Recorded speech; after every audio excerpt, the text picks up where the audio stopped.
Hey, welcome on, everyone. We'll just be getting started pretty shortly here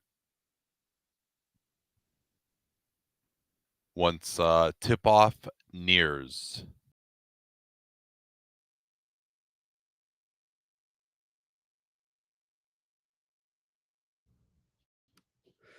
Hey Nate, how you doing? Hello. Can you? Catching up on the news actually for our post game pod. Actually, so I'm gonna quickly try the other mic and we'll see if it works. So this is me on the other mic. Can you hear me? Yes. Okay, so this time it works. There we go. Yeah. Well, I mean, you must be doing something different, right? Of course, every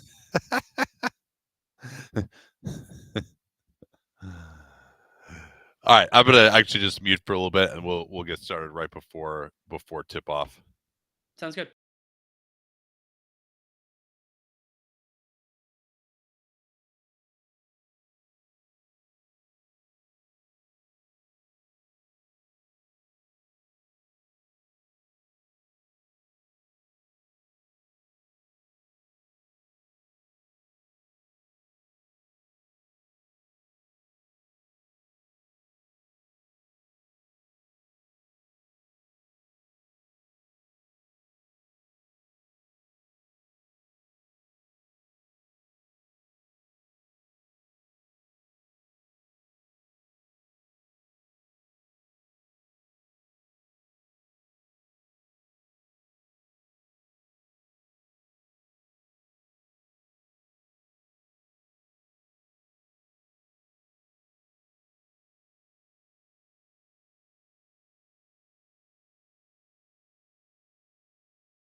All right, let's get to work here, Danny. This is going to be an awesome matchup. What are some of the things you're going to be looking at just in these first couple of possessions?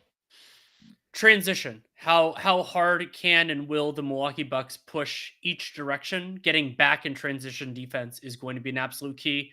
And then, as funny as it is, considering you could argue he's the worst starter on either team, Andre Jackson Jr.'s viability. Can he defend Shai Gilgeous-Alexander well enough? And what do the Thunder do with him defensively? Yeah, who's going to guard Giannis? That'll be the number one thing for me as well. And the Thunder actually starting Isaiah Joe. Interestingly enough, they do switch that up pretty regularly. And Joe, I think the reason that they're doing this is just this right here. They want to make Damian Lillard guard someone off of screens and have someone that Damian Lillard, you can't just trap Shai Gilgeous-Alexander. They want to go at Lillard early. Dort gets over the screen nicely. Here's Lopez in an awkward area, and he left it short. We're still at 0-0. And rebounding the glass is going to be a big part of this game as well as of course the overall possession battle. Yeah, and there's that shot that I was very, very focused on. Brook Lopez in the drop coverage. Shai Gilgeous-Alexander playing more conventional pick and roll style with the big man this season now that they have Hartenstein, and that's an automatic shot for him right at that free throw line. OKC switching Williams onto Dame, and that's great defense by the 7'2" wingspan of Jalen Williams to disrupt that shot. Here's Shai again. They set the screen high. Lopez switches out. Oh, and Hartenstein got right behind him again. Shai had just hit that shot from the foul line, and then that made Lopez feel like he had to take him, and Hartenstein was able to get behind him. Here's Giannis now going right through Hartenstein. Just that's that power Euro step move that's become so popular league wide. And I like that high screen from Isaiah Joe. Didn't actually generate a switch. Williams finds Hartenstein a little bit outside of his preferred range there, but he is able to drop it in nonetheless. Giannis trying to come right back against Jalen Williams. Giannis moving past Williams. Williams got him from behind, poked it away. Here's Dort finding Williams. He's closed down by Lillard. Hartenstein waves away another screener. They set up Dort on the weak side. Dort was wide open, but couldn't make him pay. The Thunder are generating shots they can make so far. I completely agree there. Here's Lillard. He's tried to go one-on-one a couple of times. That time it was Joe. He couldn't get much. Prince stepping to his right. And Taurean Prince has been one of the league's best three-point shooters by percentage this season. Yeah, this game does not count for regular season stats, but he has been phenomenal. Here's Williams. Up to Hartenstein. No, they're going to get him for that little hop, step, travel. And that's a shame because they had a layup. Yeah, here's Prince. Tough footwork going to his right. Thunder usually pretty quick to rotate, but because Prince is a step behind the line, he's able to get that shot off. Yeah, Lou Dort was a little bit late there, but I understand why. Lillard, he's got a rough night ahead of him in terms of the matchups he's going to face. Of course, had maybe the greatest moment of his career against another iteration of this Thunder franchise. There's Lopez, another three-pointer going to his right for the Bucks. They'll operate through Hartenstein up top in the delay game. Backdoor, Shea picked up by Lopez. They get it back. Hartenstein, as Williams was late on the cut, he'll interact with Joe instead. Joe leaving it for Hartenstein. That's a good close. That's a shot that the Bucks will have to give up. That little floater out of pick and roll, but Hartenstein shooting very well again on that this season. Here's Giannis against the pick and roll, and he puts a foul on Lou Dort. That's going to be an important thing to keep in mind. Lou Dort's fouls will be something to watch specifically. Hartenstein too, but I would say Lou Dort is the primary there. Even if the assignment isn't as rigid.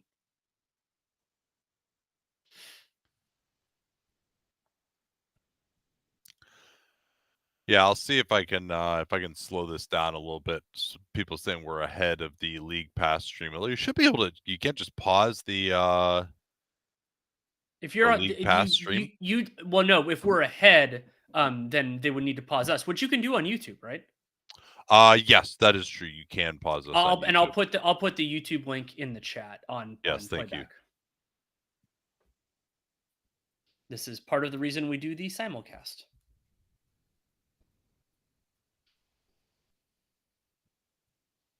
I forgot that we had sort of solved that with technology. Hey, thanks for that super chat from Hoop Informatics. Appreciate that. Much. And now after that missed free throw, the Thunder, I was looking at the super chat. I was agog, and I totally missed what happened there. How did they get a fast break off a free throw? I think it bounced a little bit strangely, and they just kind of pushed it back, and the Bucks it was a 3-on-2, and then neither of the two guarded the basket. There's Williams going right back at Lillard. But I gotta say, Danny, Giannis is having some of the easiest scoring that I've seen anyone have all season against this Thunder defense just in these first 4 minutes. Lopez closed down by Joe. Giannis in the post against Williams. Goes to the Dirk fade. Oh, terrible foul by Williams. Even though Giannis is making his mid-rangers at an extremely great rate this year, just don't foul on that shot. You got to win by having him take that attempt. Yeah, you guys should just slow us down on YouTube if you're having trouble. Clear foul there on Williams. Syncing up. You can just pause us. And obviously if you're on playback and you want to watch the game, you can go use a VPN to do that if you're in the US, hopefully. But if not, and you're just trying to sync up, then YouTube's probably the best way to do that.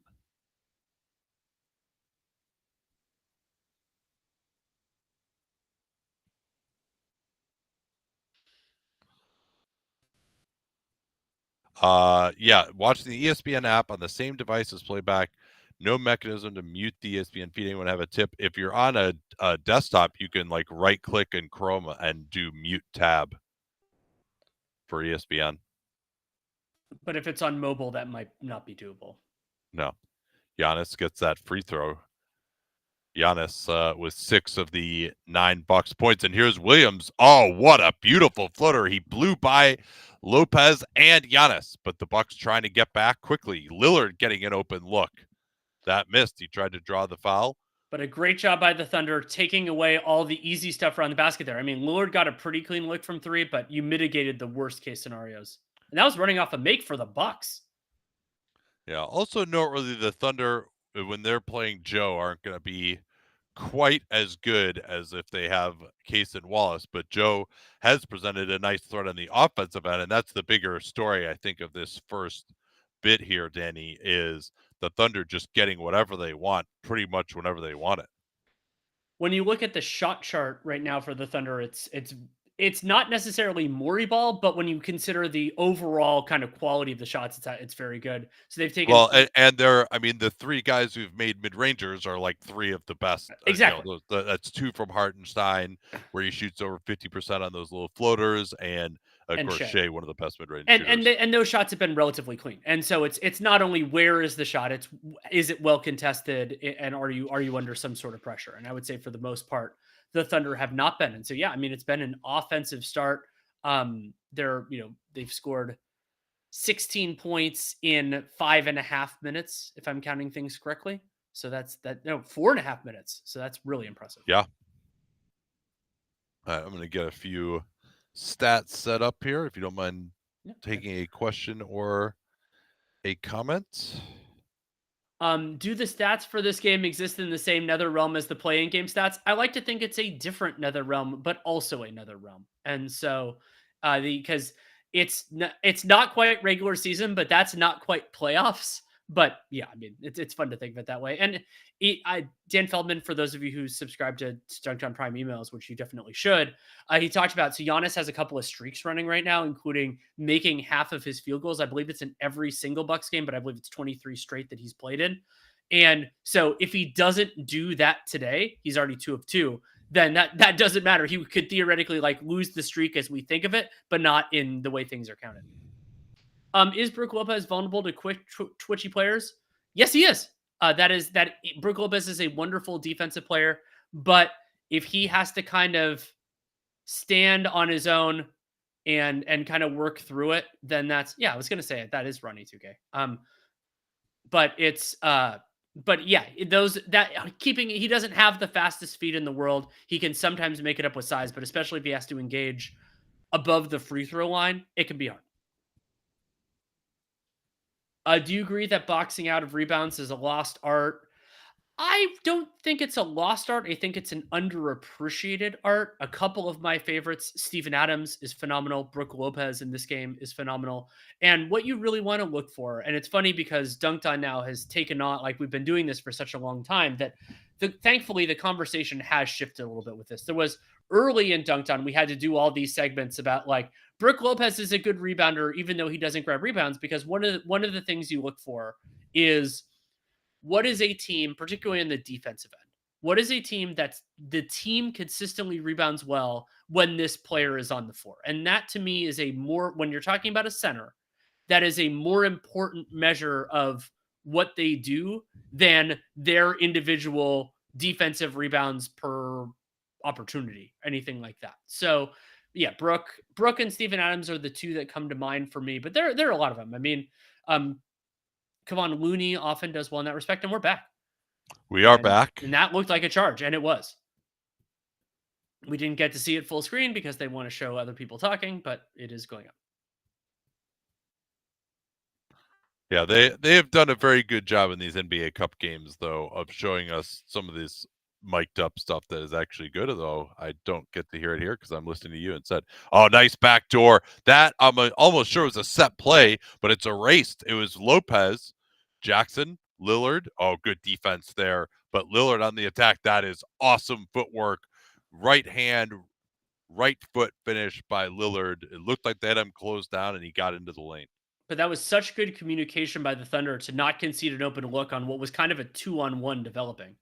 Hartenstein, wow, that was a great contest by Lopez, and it didn't matter. He's 3 out of 3 on that shot. That was a moon ball. They switch Hartenstein onto Giannis into the post. Lopez try to close him down. Lopez stopped twice. That could have been Williams' second foul, but he got his second block instead. Hartenstein working again with Shea. Jackson trying to deny him. He did that well against Trey. Oh, what a pass by Hartenstein. But Lopez has closed down Shea a couple of times beautifully on those back doors. Oh, I wanted to see the play right after this, so it got erased. Yeah, I mean, you just Milwaukee just has to live with that shot. And if that shot is going to beat them 15 times tonight, so be it. They double team on Lillard. Lillard couldn't find Lopez, couldn't get it to short the pick and roll quickly enough. Giannis lost it. They move it quickly. Lillard against Wallace, who just came on. Guns a beautiful pass to the right corner to Lopez. That was an awesome look. And a great indication of how the NBA has changed, where the tallest player for the Thunder is Jalen Williams, and the center is shooting threes. But they got an open three and they made it. There's another attempt for the backdoor. Bucks trying to pressure more out of the perimeter, get more physical, deny some of these handoffs. Yeah, look at this pass by Lillard as Williams came over, Kendrick Williams, and Lillard caught his momentum going the long way, got Lopez a great look.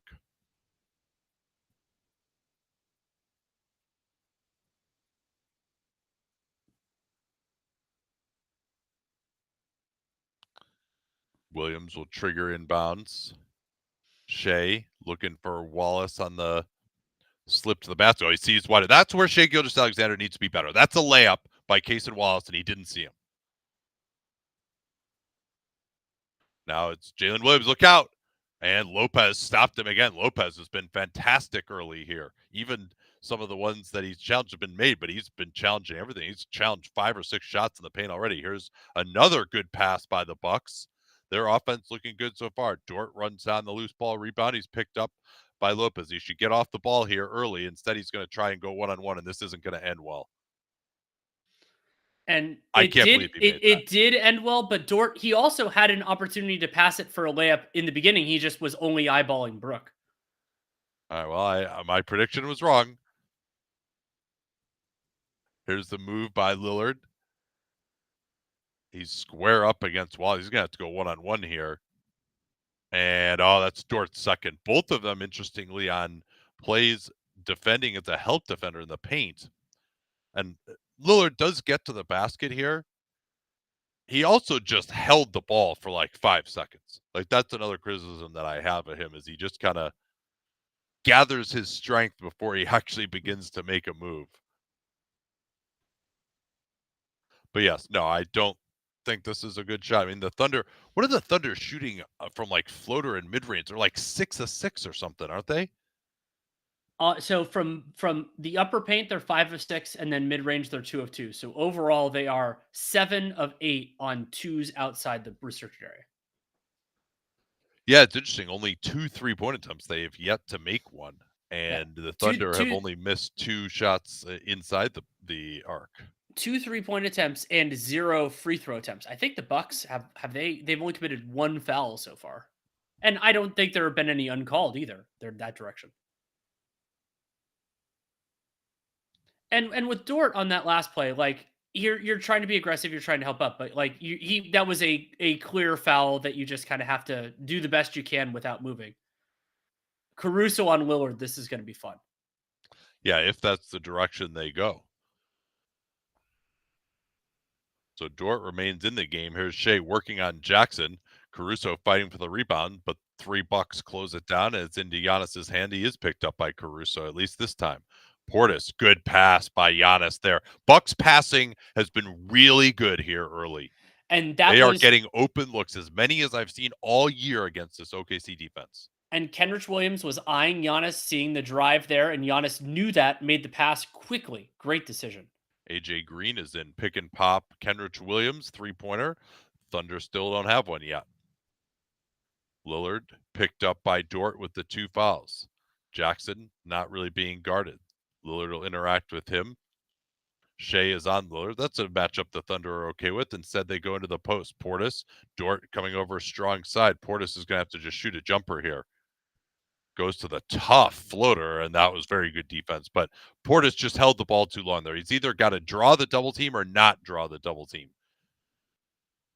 and move it, because if a guy's in the strong side zone there and you don't make him pay, as Shea airballs the three, if you don't make him pay, then you can't drive and you can't draw too. As Lillard hits a three in transition to put Milwaukee up, and Mark Daigneault needs timeout. Here's a good question from playback user. Will we need to wait until the next TV deal before the league reduces the number of regular season games? The biggest impediment, there are two impediments to not doing that right now, or two impediments to doing that, I should say. One is local TV money, and the other one is gate revenue.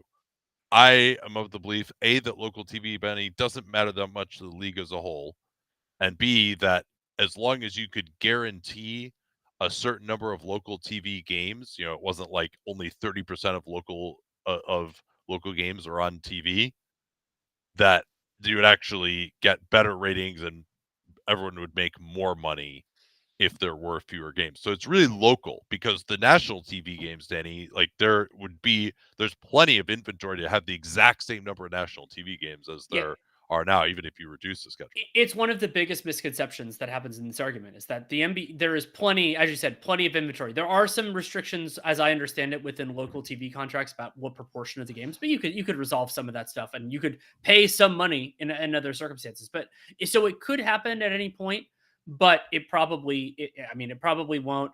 And it's a frustrating circumstance because I firmly believe that it would actually benefit all parties. It's just that things are going well, and so that there isn't any party that is motivated to do it, even though I would argue everyone should be. And the easy part of that from the team perspective, and I know why they're pushing back on it, is the sales pitch of every team is only coming once. And so, like, because been my vision of it, is that you play, so especially if the league expands to 32 teams as expected, you play 62 games, everyone plays everyone twice.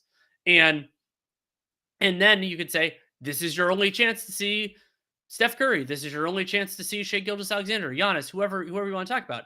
And so that's a really easy sales pitch. You get everybody in town once, and then you work from that. And the local TV stuff, as Nate said, like it's real money, but it's not consistent. And the way I think the league could do that, and it seems like they've been unwilling to this point, is just say, we will bridge these gaps financially. We think that it will be better for everybody else. We'll take on the risk for a couple of years, and then we'll figure things out.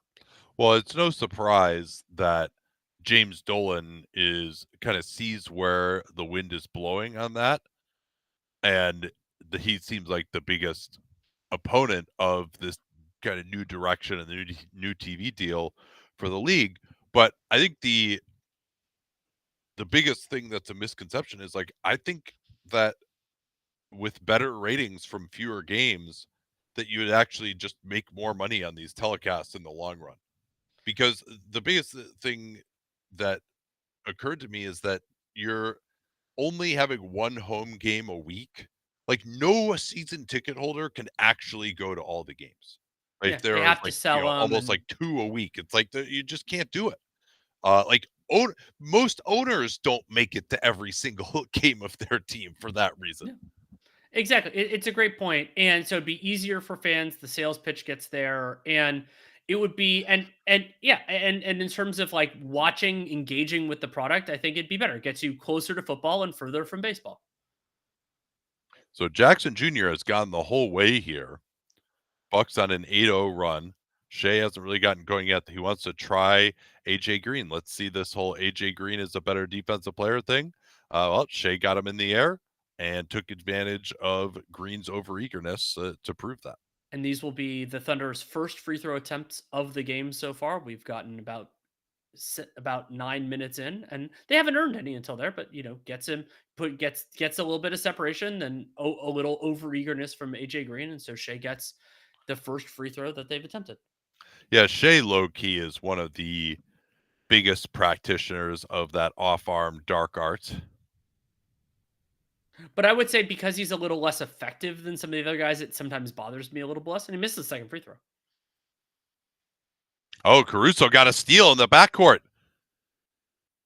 There's Aaron Wiggins, who just came in. Portis cut him off nicely. They'll change sides of the floor. Williams sets the screen to involve Pat Connaughton, who's played little of late. Shea hasn't had the touch on his three-pointer early. Yeah, only twice in the last 11 games has Connaughton played, but they're matching up smaller. Connaughton didn't go for the finish. Instead, he sets up Portis, who couldn't get his second three-pointer of the evening. Yeah, this is a good job here by Jackson Jr. staying on Shea, and Shea missed it. And that's one of those try to draw a foul, kind of put it up, and instead it's not a turnover, but it's kind of like a turnover. Oh, they tried the back door, and you can't do that with that shark Alex Caruso around. That was a speculative pass. Caruso into the lane, goes down against his fellow number 9. Hopefully he's okay. He might have banged knees there. He gets the ball back. He's still limping. Shea going to go to work against AJ Green. This is where the Thunder can struggle. They have one guy who can really do anything with the ball here, and Shea just goes right at AJ Green anyway and hits a fadeaway. And I hope that Gilgeous-Alexander can get more aware of the extra eyes they're sending his way. There are open passes here. He made that shot, but he can generate good shots for his teammates. Pick and pop Portis. Connaughton picked up. Miscommunication. That frees Portis the rim. No, that's stripped. Was that Wallace? That was Wallace. I think that was Kaysen. Man, these guys are just coming out of nowhere for these strips as Trent will replace Jackson Jr. and we'll get a look at him. So actually, did they just take out? No, Shea's still in. Shea's still in. Yeah. I think Shea's going to finish the first. Connaughton getting it to Green. Good switch out by Hartenstein, who just returned. And now Green's going to have to create one-on-one against Hartenstein. Tough fadeaway by Green, and he drops it in. That's shot making because there wasn't enough time. Usually we say kick it and move something, but there was only like 5 seconds left when the situation happened. Hartenstein sets the screen flat so they can't go under, and that frees Shea Gilgeous-Alexander. Isaiah Hartenstein is one of the best in the league at screening. That was a great screen. Hartenstein switching on to Giannis. Giannis has been better from mid-range here. Hartenstein is on him. Giannis, oh, that's an overhelp that time, and Gary Trent makes him pay. That's a two-pointer in the corner. Yeah, I think that was Kaysen Wallace who just reacted a little too heavily. He wasn't going to actually help on that Giannis drive. Caruso against Giannis, not really an advantage matchup, and they're just running into each other right now for OKC. Wallace re-engages with Hartenstein. Hartenstein, third floater, tried to draw the foul. That was not a good shot. Oh, did they give it to him? Looks like they did. That will be only the second foul in Bucks, first on Giannis. Let's see it here. Yeah, he does undercut him. Yeah, it's a good call. Didn't need to do it. I mean, I know he's made a bunch of those already, but yeah, I mean, maybe he does, right? If he gets that thing off, it's money. Yeah, the Thunder are at, I think with that one, they're at 27 points, and 10 of those points are Shea Gilgeous-Alexander. 10 of those points are Isaiah Hartenstein. They are the 2 leading scorers in the entire game. Yeah, at what point do the Bucks start sending more nail help against the Gilgeous-Alexander two-man game with Hartenstein? Giannis likes this matchup, it seems like, with Hartenstein. They've gotten decent stuff out of it. Back to, good spin move. Hartenstein stays with him. Caruso tries to run him down. Portis moving well without the ball, but Caruso was there too somehow. Now it's Giannis, late clock. He's going to have to get this off. Tough fadeaway to his left is short. He shot it on the way down. 13 to play here, and Shea will look for the last shot. Shea waves everyone away. He just wants to go at Gary Trent Jr. Everyone's loading up to help. Shea stepping back, tried to draw the foul, got off the ball, threw a flaming pad to Caruso. He makes it. I think it counts. And did that count? I think so. We'll have to see. We'll have to get the better angle. Wow, that was a bang play. Let's see it. No, he's not going to get it. No, that's going to be late. No. Oh, I think he. I don't know. This is like within a frame. No, I think it's still on his finger. That is literally as close as you can get. I mean, I need to see that 8 more times. And it's good that they'll have very high. I'm sure they'll have very high definition monitors there because this is one of the closest I've ever seen.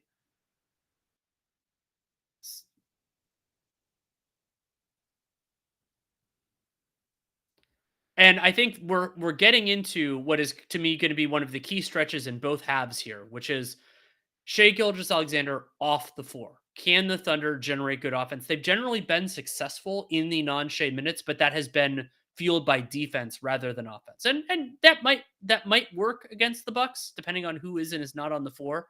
But generally speaking, they have a higher floor because they put enough of a stagger with Giannis and Lillard. So can Jalen Williams and company generate good shots or make bad shots? The what either one of those would work. So ordinarily, I would say, well, Bucks are in trouble here. They're down 1, they're 5 and 9 from 3, and the Thunder are 1 out of 6. But the Thunder have also, I would say, gotten unsustainably hot from mid-range and floater range, where they've already made 8 out of 11 from those ranges. So I actually don't feel like it's as lopsided as you might think looking at just those three-point numbers. Also, just only giving up 6 three-point attempts in the first quarter for the Bucks is pretty good. Well, and another important thing, we thought that the Thunder were going to just run the Bucks on the possession game. Mm. They haven't really so far. So it's 4 turnovers, 3 of which were steals for the Bucks, but then 2 turnovers, only one of and 0 of which were steals for the Thunder. But 4 to 2, I think you can live with. And then the offensive glass, it's 0 offensive rebounds for the Thunder and 1 for the Bucks. So the net possession game pretty even. All right, yeah, if you anybody else got some questions here, let's see. Most unexpected development so far for us, Danny. I've been a little bit surprised at how aggressively the Thunder are helping in certain circumstances where they don't need to. They're generally really both well connected and good at threat assessment. I think they've been a little too. I think it's the gravity of Giannis, where like that play where Kenrich Williams was helping off the weak side, or the other one, I was somebody off the corner where they weren't going to affect things anyway, and they gave up open threes. I probably shouldn't have been surprised by this, but because Dort usually just gets more of the perimeter guy, but I really would like to see Dort on Giannis and just to try to use his physicality. Now he's got the 2 fouls already, but I would have thought that Jalen Williams guarding or because they didn't start Case and Wallace, that's the other thing too.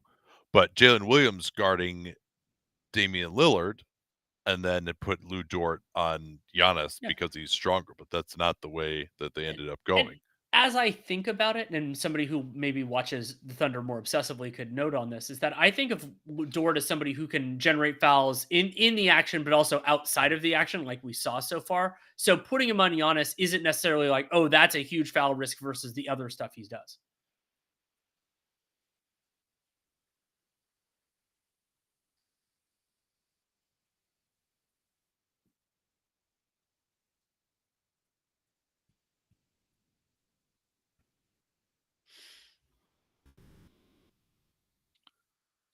All right, so this will be now the non-Shea minutes, very likely the non-Giannis minutes. That's going to be something to watch in particular because I think the Thunder are going to try to ramp up the pressure. So, oh yeah, does this count or not? It does not. Oof, that was. I don't know that I've ever seen one that's that close. Give him 1.5.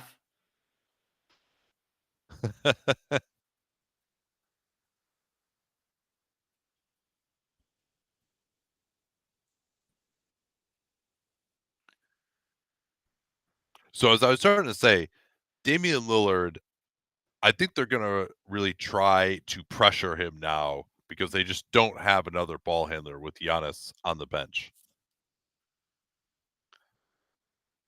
I would also actually, if I were Mark Dignault, I would have tried to go to the micro ball lineup with Giannis out of the game. You said it in the preview that they should try to match up Hartenstein more with Giannis, even if he's not necessarily guarding Giannis, but just match him up with those minutes.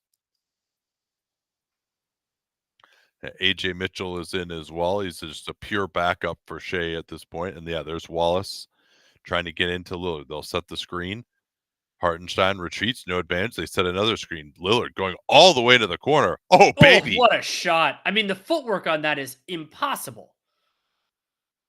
Yeah, he's behind the backboard on that play.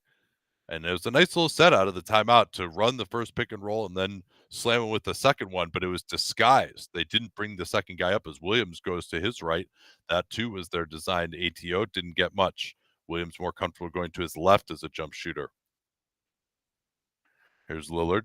And there it is. This is, and he pointed to the basket. That's going to be 3 shots. Let's see if it is 3 shots. First, we'll see this one, though. I mean, that's just like Jalen Williams is pretty there on that play.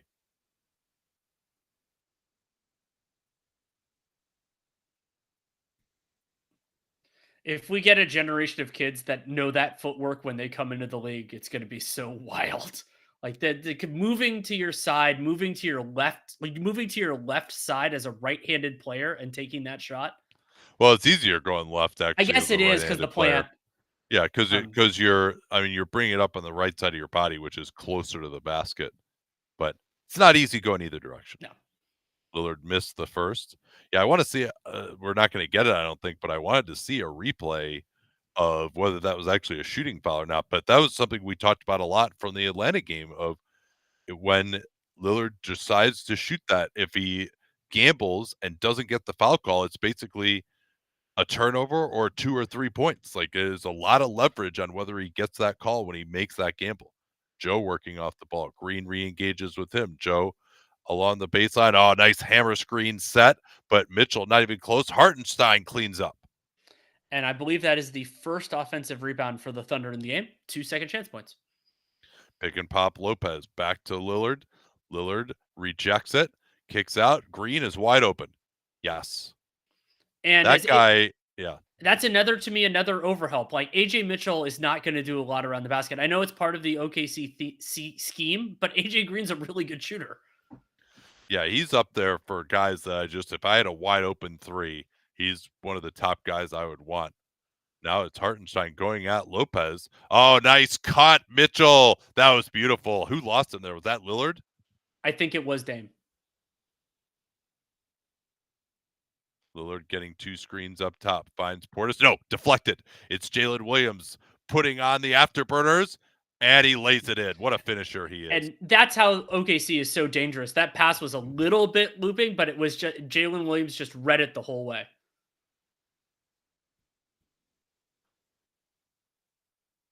Lillard with a dangerous pass. That's a good rotation. Mitchell was involved in the screening action all the way up top. He rotated to the corner.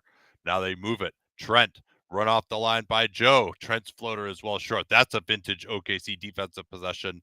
And then that was a foul terrible foul by Bobby Portis. I think that should be a transition shake foul, but they don't call it that way.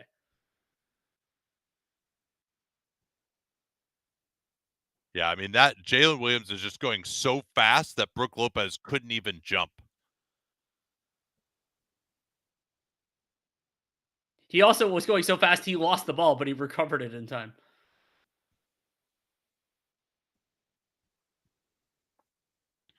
Now they're going to go after Lillard, reject the screen. Here he comes again.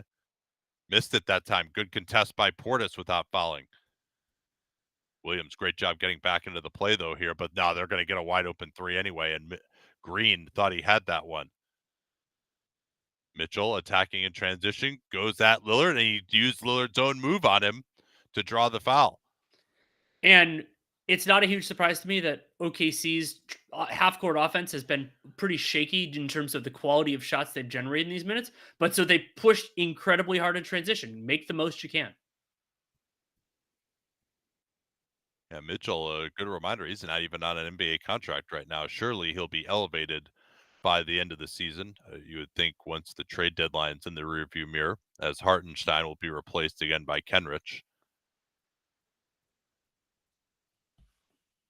What's the most interesting of these Christmas games to you? Actually, not an amazing slate. No, it's not. Hopefully Embiid will be back for, they try to double team in the backcourt. Williams, again, when he just starts running, it's pretty impressive. He is fast. Here's Portis. And there's a nice rim protection play by the guards. That's what OKC is famous for, with Joe coming over to disrupt that floater. Here's Williams. Almost got shoved out of bounds. That should have been a That should foul. have been a foul on He Brook got Lopez. shoved in the back there. The ref was watching the ball, not watching the off arm. Yeah, he could have slowed down and stopped himself if Brook Lopez wasn't shoving him in the back here. Yeah. Yeah, he's got the contact. He's just riding him right out of bounds. But on the other hand, as much contact with the off arm as the offensive players get away with, I'm kind of good with that in the aggregate, but I don't think either of them should be allowed. Dort trying to deny Lillard. He gets it now, picked up, double teamed. Lobs a pass. Lopez going to his tough fadeaway.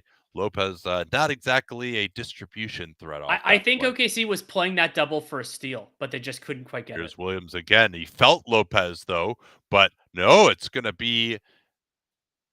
Is that AJ Mitchell who That's drew AJ that loose Mitchell. ball foul in the offensive Yeah, glass? Thunder. AJ Mitchell got between Gary Trent Jr. and Brook Lopez, and I thought it was Gary Trent who fouled him. We'll see who they call it on. Yeah, good job by Mitchell getting the hold on Trent, and then he reacted, and yeah, they are going to give Trent the foul.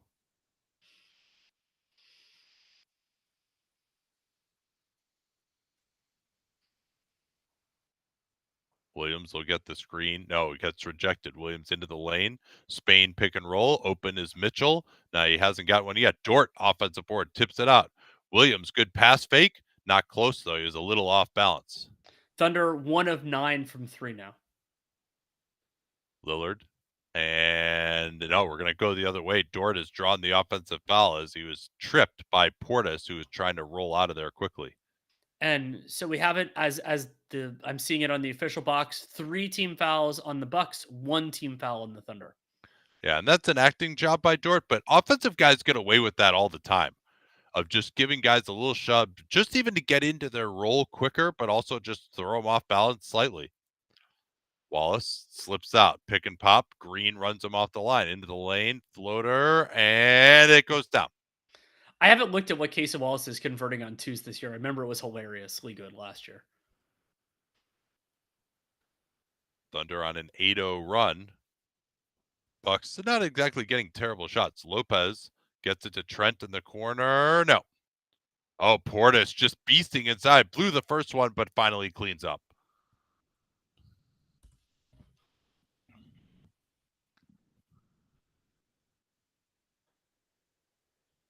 There's Wallace off the screen. Green gets through it nicely. Wallace continues to the basket, and he's going to get hacked. I looked it up. So Casey Wallace last year, 57% on twos. This year, 54%, which is still very good for a guard. Yeah, I recommend everyone who hasn't listened to it yet on Dunked On Prime. It's out now. Our discussion of the top prospects in the NBA 23 and under. John joined us for that one. And Casey Wallace was someone who came up in the comments, and yeah, he doesn't profile as enough of an on-ball player to really be in that conversation at all. And top 10 is quite lofty. But for a guy who could have more on-ball juice someday, I wouldn't put it totally past him. He's shown a little bit more working off the dribble this year. He's got a lot of athleticism, and obviously has shown the shooting and defense component so far as he makes 1 out of 2 there.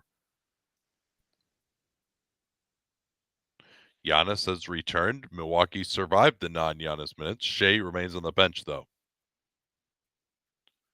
Giannis picked up by Dort. Now he and Lillard will interact. Lillard at the mesh point of the screen, not even close. And then it hit the mesh in the arena, apparently, and didn't go in. And so, yeah, I'm really interested in what kind of shots the Thunder generate. So now this is Lillard and Giannis on the floor, still no Shea.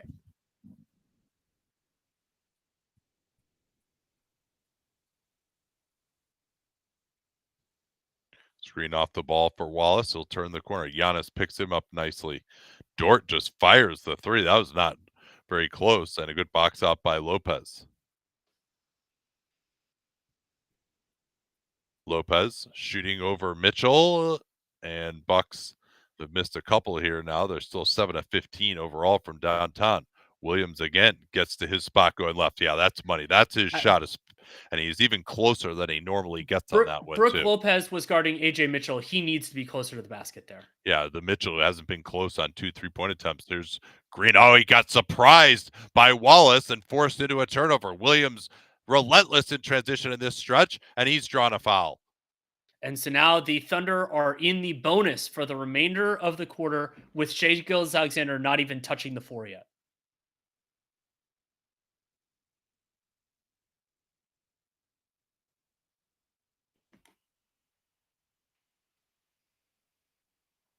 I guess someone called a timeout.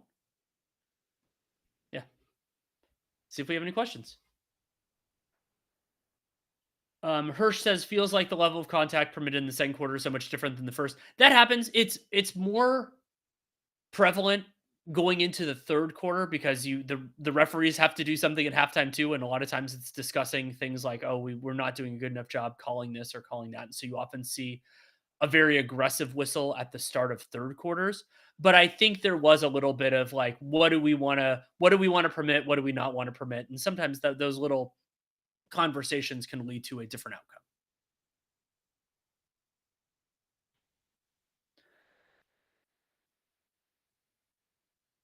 So we'll see. Corey said this was at the end of the quarter, only 3 points off turnovers for OKC and only 2 for Milwaukee so far. I expect that to grow for OKC. It has, but not as dramatically as you'd think, considering the turnovers are up. So Milwaukee's turned the ball over 6 times, but the Thunder have still only generated 6 points off of those 6 turnovers.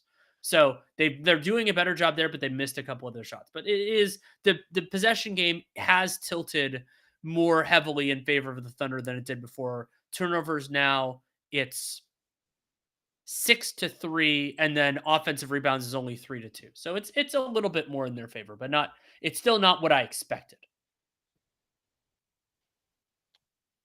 Which one of these did you take I so far? did. I did. See, I did the level of contact, and then I went back to Corey's turnover prediction. From SW, who will go further in the playoffs this year? Bucks, Knicks, Sixers, or Magic? I think it's the Bucks. Since they've done better over the last little stretch, I'm not as focused on the seed differential that the Knicks could have over the Bucks. It very well could be the Knicks. I think those are my top two. Philly, I mean, we're getting sort of close to the Jim Mora area, but I think that and then the Magic, like the Magic, I think will make it, but I don't think I'd pick them in a playoff series against anyone that they could realistically play.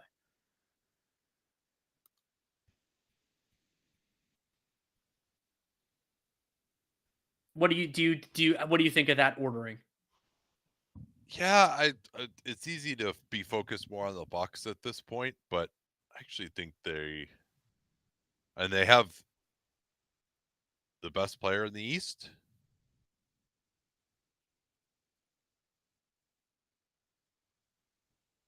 I think that's pretty clearly correct, right? Yeah, I think that's right. Why is the perception of Portis around the league so positive? I think he's horrible. We see this a lot with offense first perimeter players, especially if they have a big personality, that they get a lot more love than they deserve based on how much their play actually affects winning. Jamal Crawford is another one of those. And it's just, they're more fun to watch, and it happens all the time. Seth Partnow, our colleague, often does the yay points thing, but I think it's also especially when it's personality. And so people like Bobby Portis. Bobby Portis seems like an enjoyable dude if you're not Nikola Mirotic, and so you want to, you like him, want to do well. Well, and he hustled particularly more I would say earlier in his career. Now he doesn't make as many of those plays, but you can mistake guys who play hard for being effective defensively. Shout out Kenneth Fareed. Lillard handing off. Jackson is back to guard Shea. Giannis working off the elbow, tries to back down. Good defense, fades away. And that is the shot that Giannis has been improved at this season. Not necessarily the Dirk fade, but 15, 16 feet adding a new element to his game that's not the three-pointer, and it's more of a line drive than it's been in the past, but it has been going in. Screen off the ball here for Shea. Giannis, good job denying that, so they have to change sides of the floor. Mitchell is still in. He goes at Lopez, and Lopez has really been outstanding. Lillard goes flying, no call, but it'll be Bucks ball. And that was the circumstance. I'm not sure who that ball touched, but it clearly should be Bucks ball because if it was off of Milwaukee, it was a foul.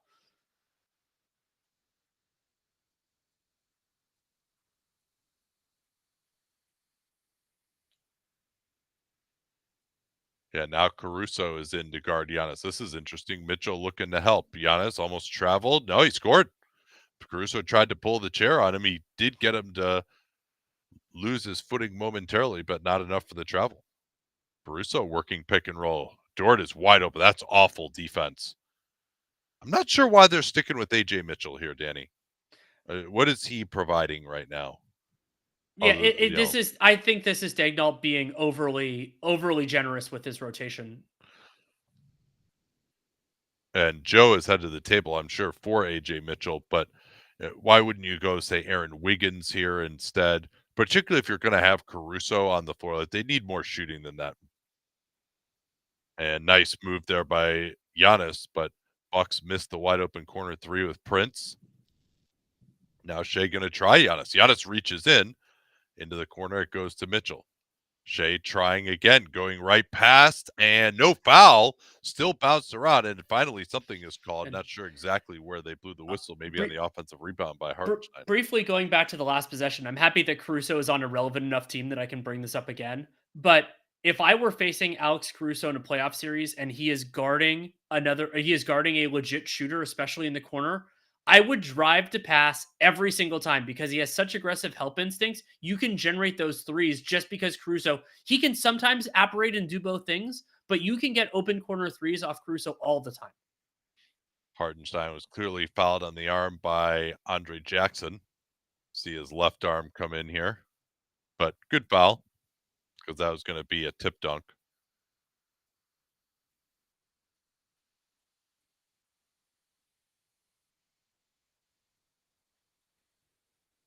And so this attempt, actually the last attempt, made Isaiah Hartenstein the free throw attempt leader for the Thunder. He after this one will have 4, and the rest of the team will have no individual player more than 2. The rest of the team will have 8. But that's a big change for the first quarter. They had no free throws for a really long time. I think Shea got a couple at the end of the first. Yeah, being pointed out that the ball was on the rim. I wasn't looking for that the first time, so I'm sorry if I missed it. Yeah, the Thunder, they still try to pressure up Andre Jackson rather than just leaving him open. Here's Giannis looking for the alley-oop for Lopez, but a foul. I think this is going to be on the pass. And if it is on the pass, then that shouldn't be free throws because the Thunder only have committed 2 fouls. That's the last possession. As Yeah, the Thunder haven't had a great option for Giannis. They go zone, and they give up a dunk immediately. That was a beautiful job by Prince, and I think it was Connaughton who threw the inbounds pass. Seeing that they were in zone, that short corner could be a weakness of the 2-3 zone because once the center reacts to that, the middle is open, and the Bucks took advantage of it beautifully. and it's usually a hard pass to make, but when you get the ball at the where the inbound was, it's actually an easy pass to make.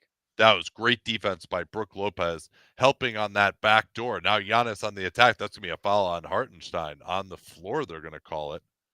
But going back to that back door, Shea has beaten his man, Jackson, and Lopez is there. Lopez has been awesome so far in this first half, with the exception of a couple of flubs early in the second.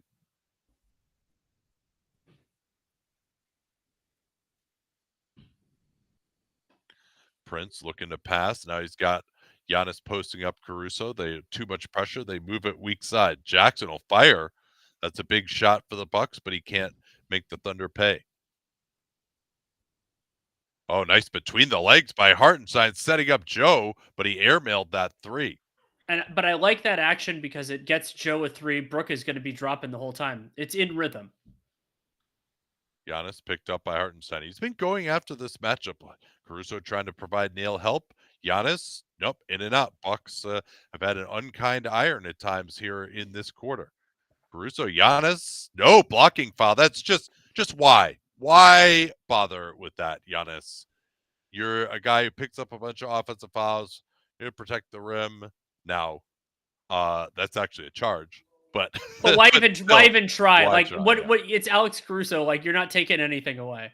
yeah, that's either a charge or a no And call this right is and there. Nate, this is free throws because the Thunder are in the bonus. Yeah, I mean, I don't know how much more there you can be than that. He's like right in between his legs. Torso is like Stuck in his barely chest. moving. Yeah, that should have been an offensive foul. I mean, I think a no call, like, because Caruso wasn't like totally out of control necessarily, I but think he was. yeah, yeah, yeah. Rare visit to the line. All right, we can next time we get a break. Let's see how many free throws Alex Caruso has taken this year.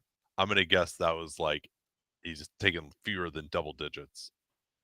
Double team Giannis at half court, gets off the ball. Lillard is on the bench right now. Lopez. Oh, yes! What a Ooh. pass that was as Giannis is really causing problems for this OKC defense. Caruso blows into the front court. Joe on the move, closed down nicely by Connaughton. Here's Joe stepping back. Tough three. Nope. Bucks defense has been really good in this quarter.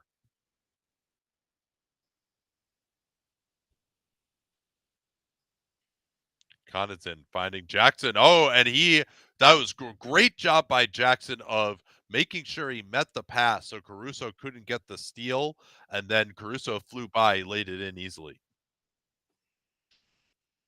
Shea has had few touches of late. There's one, and Thunder just continuing to brick here, but these are not like batting practice threes they're missing, I would say.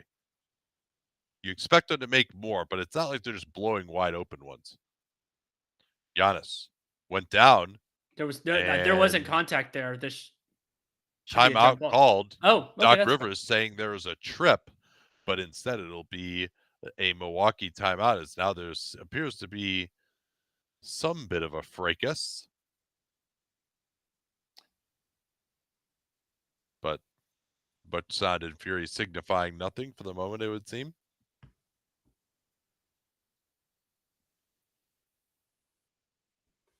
Uh, Thank you to Robin in the chat for saying that Caruso is 5 of 7 on free throws prior to this game. There we go. Yeah, so the Bucks have actually missed their last 3 from downtown, and the Thunder are, of course, 1 out of 14. Shea has 10 points, but he's done that on 13 shooting possessions. Joe and Dort are a combined 0 for 6 from downtown. Those are probably the biggest offenders. Yeah, and I mean Shea overall being 4 of 12 from the field is significant there. We'll talk about that when we come back from halftime, probably. And so we talked about it early, but so right now the Thunder they've taken 28 2-point shots, sorry, 26, but only 10 of those have been in the restrict area. And so they've made a really large portion of the twos away from the basket, but generally speaking, I would expect a regression to the mean there. As the Bucks acquitting themselves well, and again, like this, make you more hopeful for their playoff outlook. Yeah, and I think that was something that's come up over these last few games, even that Giannis has started playing better defensively. Brook Lopez had a rough game in the quarterfinal against the Magic, but he's been really good these last couple of games as well. If Yeah. the Bucks can, like, this offense should be a pretty darn good offense if they can at least establish some rim protection, and they've been playing hard on the perimeter. Yeah, and AJ remember Green being a decent defender has been nice too. this is no Chris Middleton. He's out with illness. So Well, yeah, given the way that he played in the Hawks game, that might actually be a good thing for Milwaukee right now. it could He be. is So this one we get this asked every so often from Joseph Lancaster. What is the downside of the NBA adopting the FIBA rule? So basically, if the ball of touching the ball when it's over the cylinder after it hits the rim. I actually think it would lead to a less watchable product. Think about what NBA caliber athletes could do with that kind of latitude. Somebody like Wembanyama or Giannis on the defensive end, like they would just knock everything away. I think it wouldn't be as fun to watch. Well, we'll see Victor Wembanyama play plenty of FIBA ball. That wasn't necessarily true. Well, that was a little bit different because he was playing the four. But I mean, we've seen Gobert do it plenty over the Oh, years. yeah, I mean, they benched Gobert in the last 3 games. True. Are you, because it's funny, I used to argue for the FIBA rule in the NBA, and I've moved off of it, kind of thinking Mm. about the way that would be applied. There are other FIBA rules I really like, but that one is not one.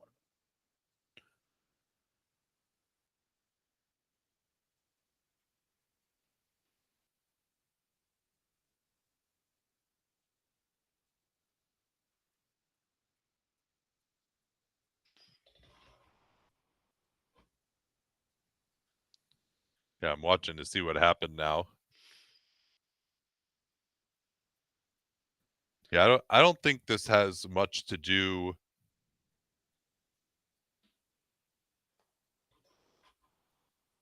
So I don't know that it had anything to do with what Jackson did with Shea, what they're talking about in the broadcast. I think it's just that Jackson does something to Hartenstein here.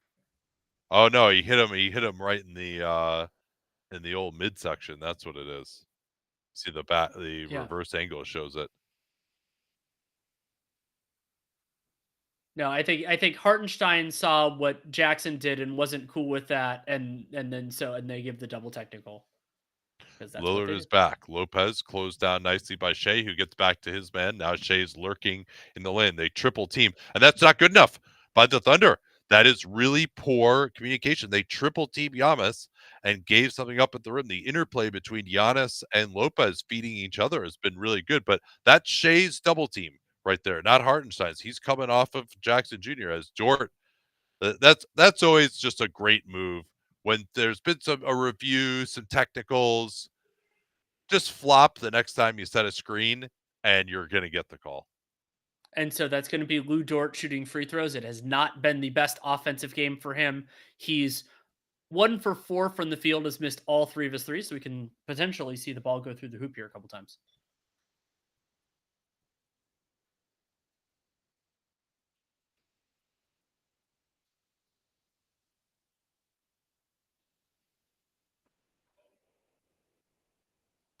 We got asked about like how did Jackson get a technical on that? He swiped away, he hit away Hartenstein's hand. Generally speaking, in that sort of a circumstance, you're going to get a tech. Yeah, it's a little unfair when the other guy instigates something with you, Well, it's a little but unfair, except that Andre Jackson committed a foul that was uncalled, and that's what was leading to the action. Like yeah, I get he that. got away with something. No, I realize that, but you're what are you going to do? Just like literally not respond when some guy tries to get in your face? Caruso getting into Giannis here. I think usually they'll go with the lineup at the end of the first half they think is the best one, and there's that interplay again. Giannis and Brook Lopez working together. Williams trying to get to his left hand. Prince stayed with him. They almost throw it away. Lillard went for the steal. Caruso, nail help by Prince. He runs then Williams off the line, but Williams with a nice mid-ranger. That was good offense there by the Thunder, but I like the level of intensity by the Bucks even so. Giannis working on Caruso. Help comes over. Giannis tried to find Jackson, and he's going to get knocked from behind, and he should get to the foul line here. Yeah, it looks like he will. But then that's the 4th foul on the Thunder, so the Bucks will be shooting free throws for the final minute of the half. All right, has Andre Jackson Jr. taken double-digit free throws this year? I doubt it. Let's see. In total on the year? Yes. Oh. I think he has. He's played enough. So that's 3 on Dort. I guess he's not taking free throws, so it doesn't matter. Oh, so these are 9 and 10. I But he's count not that as a taking win. them. Oh, damn it! They weren't in the bonus. Oh, I'm not even technically correct. Here's Jackson. That was not close. Shea going to look for the 2-for-1 here. No, good pressure by Jackson. Took him off of it. Now Hartenstein will set the screen low so they can't go under it. Three-pointer, Caruso wide open. Thunder still feeding, tipped out. Wallace, the guard offensive rebounding by the Thunder has been good. Williams, get it to Shea. He's guarded by, yeah, see, this is terrible recognition. Shea is being guarded by Lillard. Now they finally get it to him. We didn't have the shot clock on the graphic. That was down to 2, though.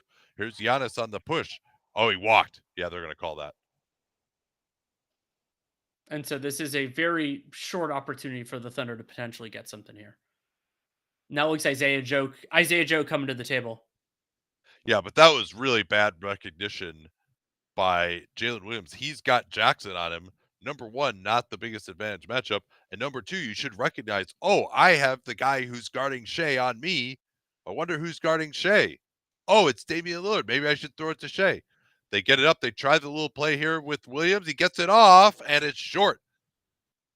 So that'll do it for a low-scoring first half, as took place in the semifinal between the Thunder and Rockets. We'll see if there is a similar ending, but the Bucks, really nice first half, and we'll be back to talk about the second in 13 minutes or so.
All right, so first half here, Thunder only hit 1 3. They're 1 of 14.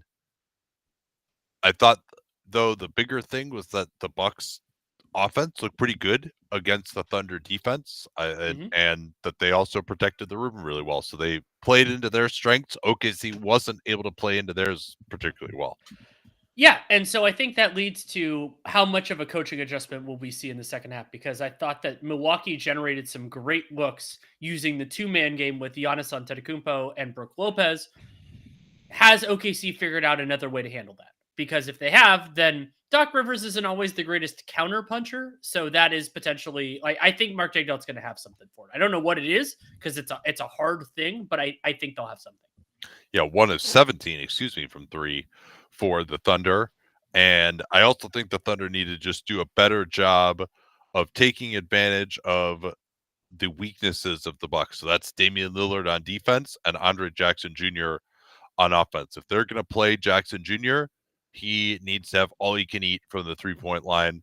They are not taking away enough at the rim, in my opinion. Giannis trying to get it at the elbow where he's had a size advantage. This has bothered the Thunder. They double team, open three for a 52% 3-point shooter, and that is just absolute butter by Taurean Prince. But yeah, the Thunder have not really double teaming close to the basket is a little bit tougher, particularly like go ahead and double team once Giannis puts it on the floor. If you're going to double team when he's kind of static there, here's another three in transition, and all of a Ooh. sudden the Bucks are up 7. But if you're going to double team, you got to do it when he puts it on the floor, not when he's just standing there with the ball. Oh, nice play here. Look out, though. Giannis swallowed up Hartenstein. Now it's Dort in a weird area. 3 for Williams. They need it, and finally they get their second of the game. A big three off a scrambled possession. Lou Dort got the ball and kicked it out, but that could have gone really badly for the Thunder. Yeah, the Thunder loose ball and offensive rebounding has been good. There's a poke away by Williams. Giannis gets it back. Triple threat position by him. Joe trying to come over and double team. There you go. When he puts it on the floor, Williams took it away, and then it'll be a loose ball foul Well, and on the Bucks. something I really like, I was trying to figure out why they didn't help on Taurean Prince on the last possession. The person who's one step pass away is Hartenstein because Brook Lopez is in that corner. That's not a read he's used to making. Oh, that's a great point.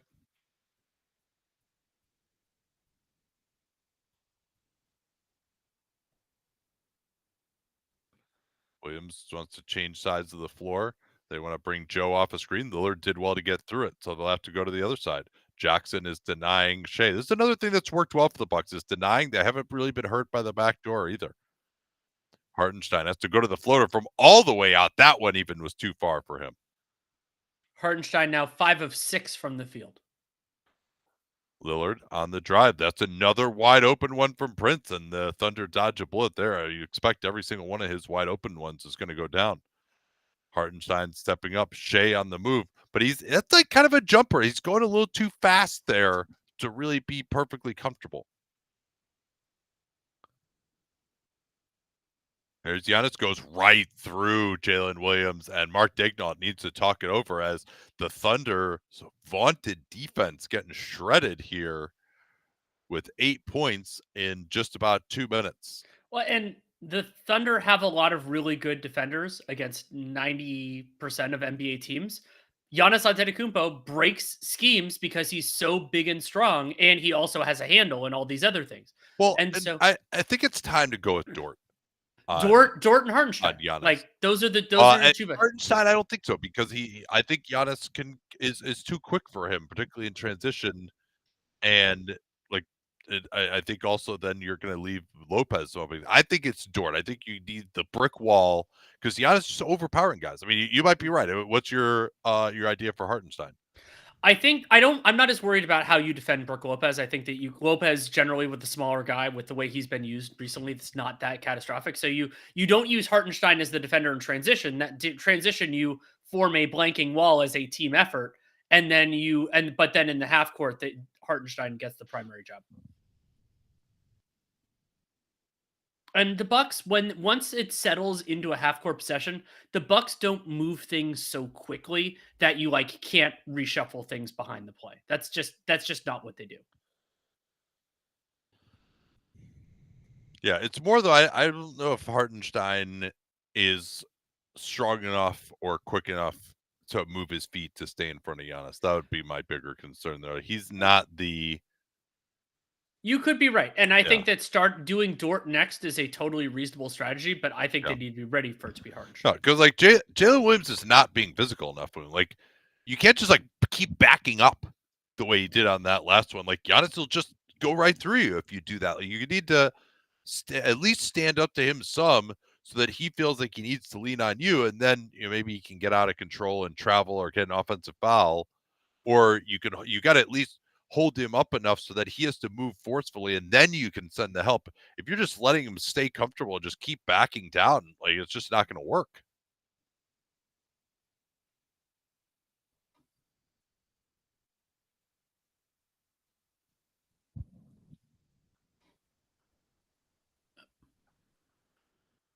How big a factor would Chet Holmgren be in this game? Oh, he'd be huge. I mean, and because even though this isn't the perfect matchup for him in terms of defensively, the strength of Giannis is a challenge for everyone.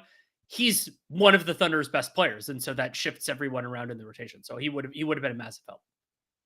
And Shea is now 4 of 14. I thought Shea was going to really go off in this game, and I think him shooting 6 of his shots as threes.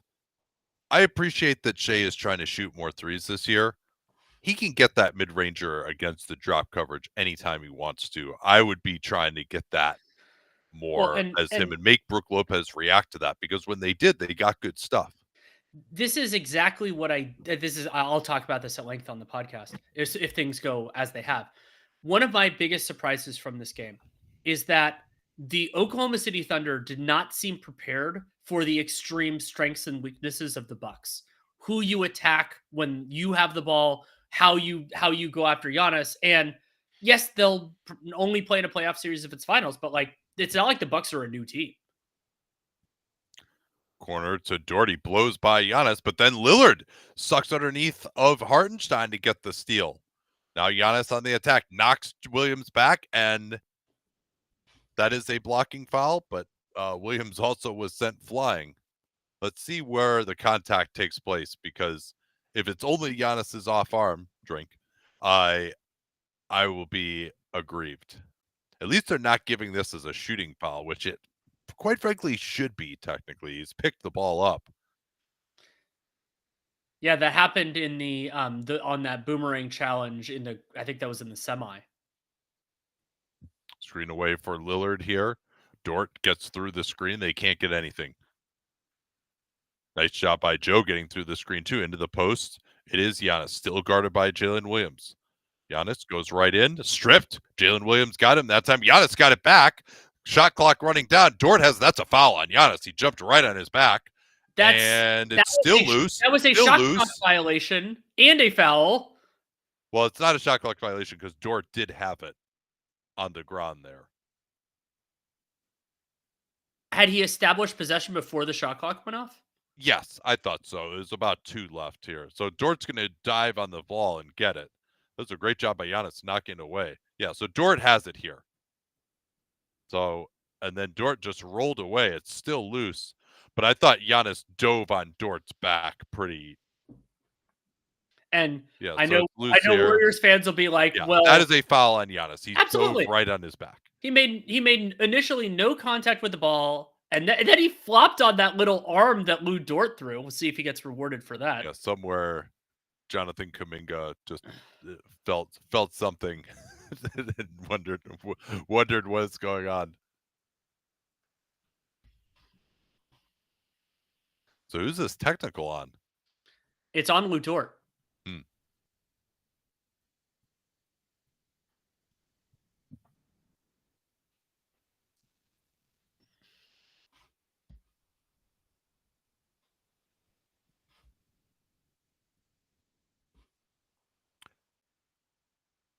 And now it looks like Mark Daignault is getting a technical foul.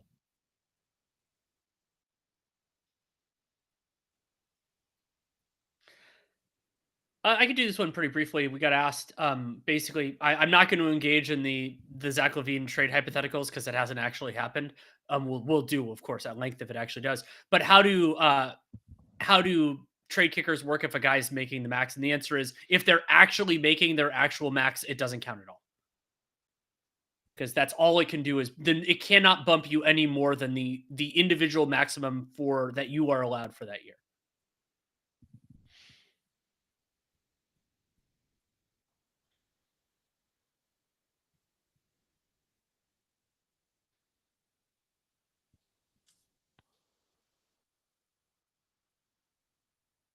So the Bucks have it. Here's Lillard going to fire an immediate three-pointer.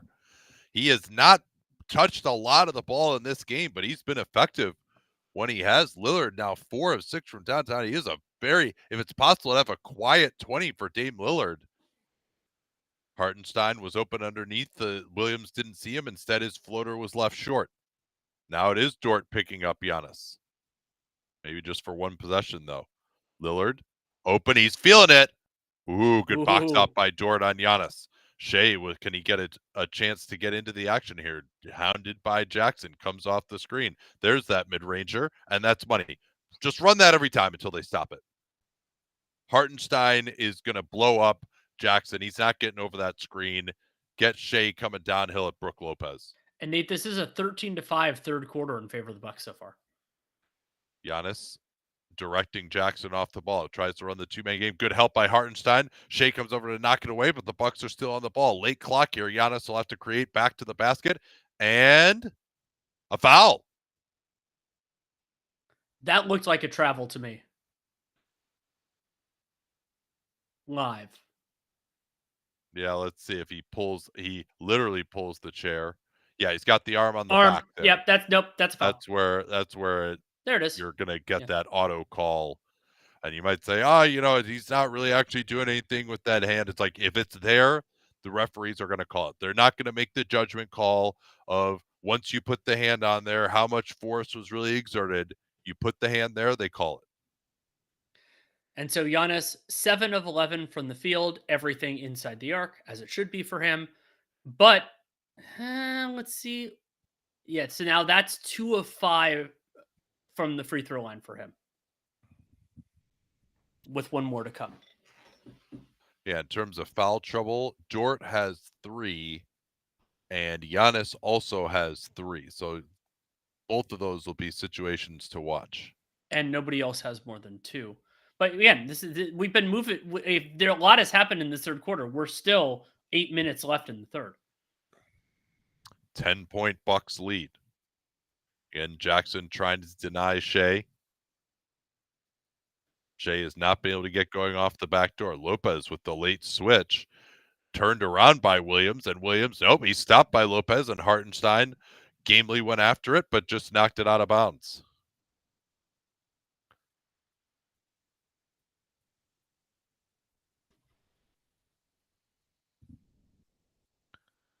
Lillard, one of the rare times he's brought the ball up against the pressure of Dort. They'll set the screen way up top. That's why they had him bring it up. Lillard on the attack. Sets up Jackson. Big shot for him is short.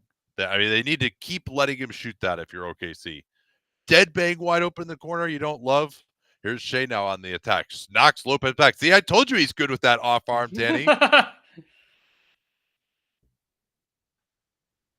But that does just show the absurdity of what guys are able to get away with, that Shea could knock back Brook Lopez. And that wasn't a sell, at least not for a foul. No, that's not what Brook Lopez is going to do. Hartenstein, quick reaction. Giannis sends around him. That looked like a travel to me, but they said that the ball was hit.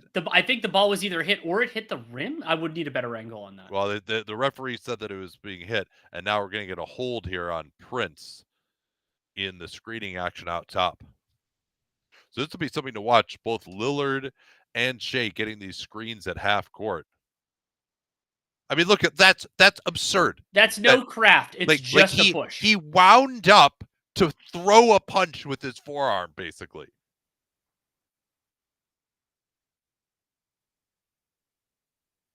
It's absurd that that's a legal play.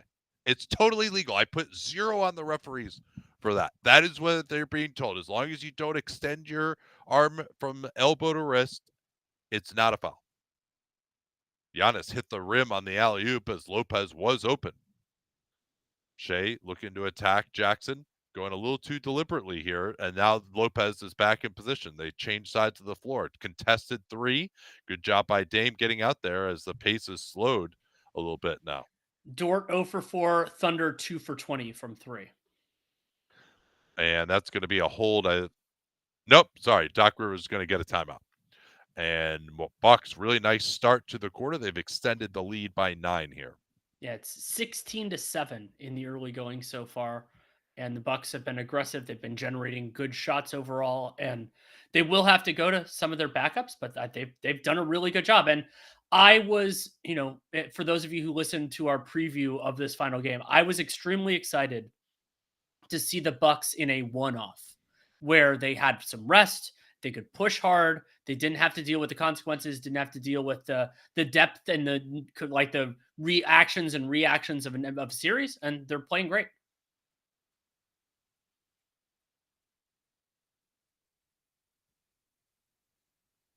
You got a question on what the half court offensive rating is for OKC. It appears that cleaning the glass is not tracking games for this, is not tracking their stats for this. Because it's not, A it's regular happening season. in the interdimensional netherworld. So as you're setting up your website, sometimes cleaning the glass was set up before you even had the NBA Cup. So maybe it's just not that they're not able to pull the feed.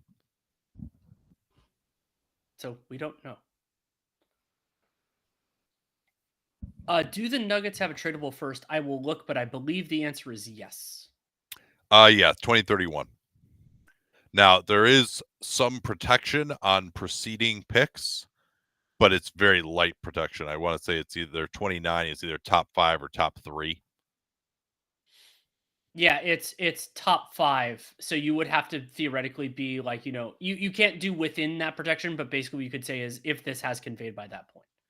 But a theoretical team could trade within it. I will also say this: if the Denver Nuggets give up a first round pick in a trade for Zach LaVine, I will give it an F. I'm just telling you that right now. Well, what if it's Michael Porter Jr.? Zach LaVine does not. I don't think he fills this role on a team that's trying to do what the Nuggets are trying to do. He's too bad defensively.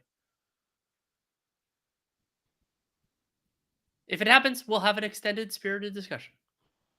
Yeah, we'll have to see what the trade is. I actually think trading for him makes a little more sense for a team in the Nuggets circumstance than a lot of teams. Like, he would be their second best offensive player. Can the forearm shove be fixed with an in-season point of emphasis, or does this need to wait until the offseason? They can throw out points of education because it's not really, there's no rule that says exactly what is an offensive foul. The elbow to wrist thing, I believe that is just an interpretation right now too. So they can change the interpretation. Yeah. Now usually they'll try to do it as more of an off-season thing, but hey, it's not like they have never changed the interpretation before. They did it last year after January. This is the Thunder brick sizzle reel here.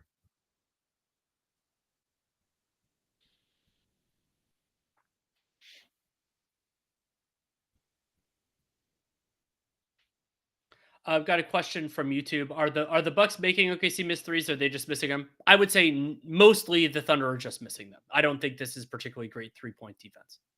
It's now Caruso on Giannis. They'll switch that. And Dame has Caruso on him. He's going to get right by him into the lane. Jackson, tough footwork. That's going to be short. You knew it was going to be short because he was stepping backwards. He's not that type of shooter. But Lopez has the rebound. Prince on the drive. Goes at Williams, who contested well. Giannis now bottled up underneath. Fights through it for the layup. 2 big offensive rebounds by the size of the Bucks with Hartenstein on the bench. Shea engages Lillard, goes right to the bucket, and that's usually easy money for him. Another guard offensive rebound. Shea replaces and drains the corner 3. That was a huge play by Wallace.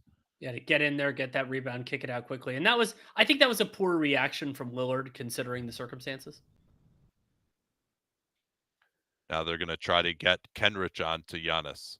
Lopez looking to post up Caruso. Instead, it's Jackson off the ball. They're helping much more off of Jackson in this half.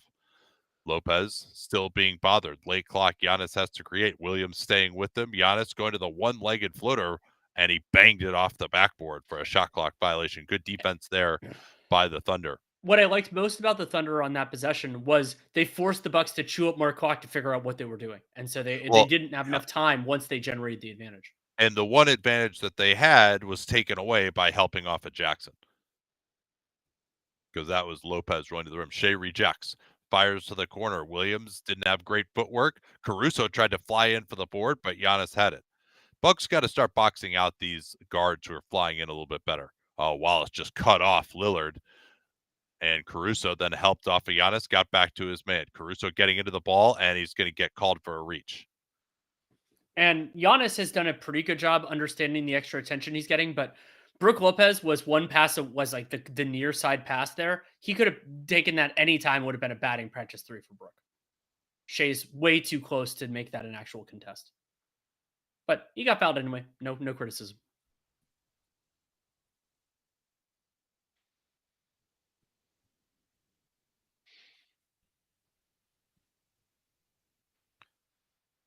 Lopez out, Portis in to go against the small lineup.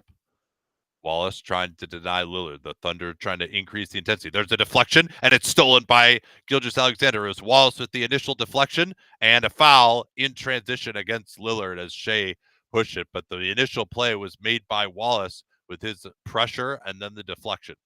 And now, I mean, with how well Wallace has kind of done some things right now, does Mark Daignault change his rotation? Does he potentially shift things around to have a little bit more case in Wallace? And do we Under see, I mean, this is a one-off game. Do we see Daignault? Do we see Doc Rivers push their starters into a deeper minute water than we would see for a normal regular season game? Though technically this isn't a regular season game at all. Yeah, the minutes right now, Giannis has played 27, Shea 26. He'll usually go the whole third quarter. There's more good pressure. Caruso almost had a steal, gets back in front of Giannis. No advantage. They are really helping off at Jackson now. Shea's just hanging out in the lane. Into the corner. Williams a little too slow. That's not good enough defense. They dodged a bullet there. Williams was hanging out in the lane when Shea had that position off of Jackson. Caruso back to Williams, who wasn't ready, and I don't blame him. Here's Giannis on the drive into Shea. Shea could have taken the charge right there. He didn't. Then he gave up. Giannis gets it back, and he fouls him. That was not very good defense by Shea. And then Gilgeous-Alexander kind of gave up the position, and then he tried to reach for a jump ball, but it seemed like he got Giannis. I mean, that's okay. Yeah, watch. That, Shea is right here to take a charge, and he just sort of like reaches out, backs away. And I mean, Shea should have been called for a foul there. It would have been a soft foul, but like he was doing something soft. So I'm not sure what. Yes, the Doc Rivers. Yeah. And it's funny because Kenrich Williams, like, it seemed like he was going to foul Giannis on the other, but he missed. And so that's why that wasn't a foul.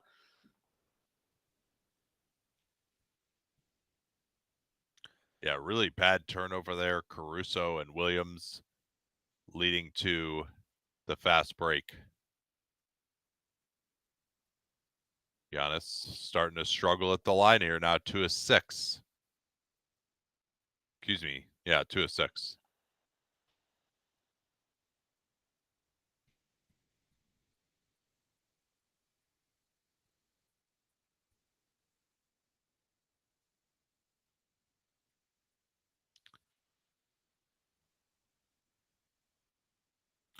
Yeah, game seems to have stabilized at least a little bit as Giannis missed both free throws. Oof. 3 of 8 now. There's Williams trying to go through Green. Green defended him well. Then Caruso not ready to shoot that three-pointer. Now Kenrich will try the drive. Good cut, but Giannis is there to bother it. Nice play to finish by Wallace nonetheless.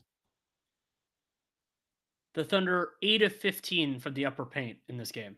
Yeah, it had gotten to 12 just after the timeout. Connaughton is in to spare a few minutes. Portis going to try Wallace with Williams coming over off of Jackson. Jackson moving along the baseline. Nope. Jackson has really struggled to take advantage of not getting guarded here, but they want him in the game still to guard Shea. Now Shea going to go downhill at Connaughton. Tough fader. Nope. Wallace will pick up Giannis in transition against the small lineup. Connaughton in the corner. Green closed down nicely by Williams. Green really wanted to shoot that. Again, they're not guarding Jackson, and it's taken away from Giannis, goes right to Portis. Late clock. Bucks struggling to generate shots right now. Oh, that's not good enough. The Thunder, you can't let Giannis go baseline in that circumstance where you can't bring help. That he wants to go baseline every time. Force him in the middle. Worst thing that's going to happen to you if you let him go middle is a hook shot. Why is he taking away the middle rather than the baseline? And he looked at Caruso. I guess he was expecting him to be there trapping the box, and Caruso wasn't there. But I don't like a strategy that's sending Giannis to the baseline. Because yeah, I mean, you put him in such an incredible advantage position. He could basically dunk from there too.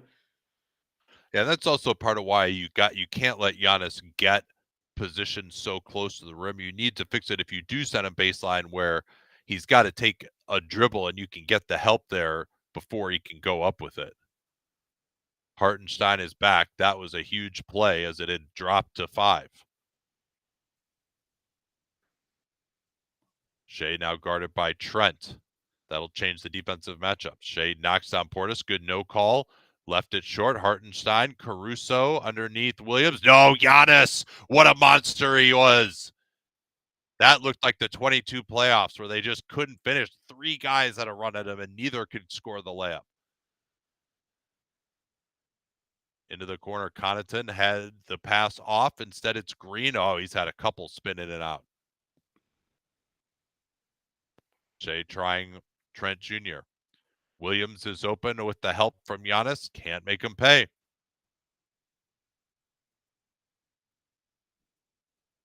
Giannis looks very tired here. But I was going to say, yeah, he's leaving it all out there right now. Yeah, you can see he's just trying to summon the energy for another attack, but that'll do it. See, that's why I don't like Hartenstein on Giannis, is that sort of play right there where Giannis is just a little too quick for him, I would say. It's a very fair point. Because, like, yeah, I mean, it's only like a half step is kind of wrong there from Hartenstein, but Giannis is able to exploit that with the spin move.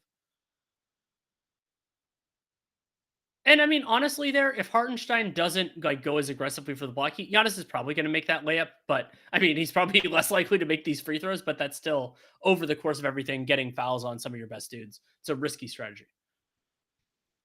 Yeah, that is a third foul on Isaiah Hartenstein.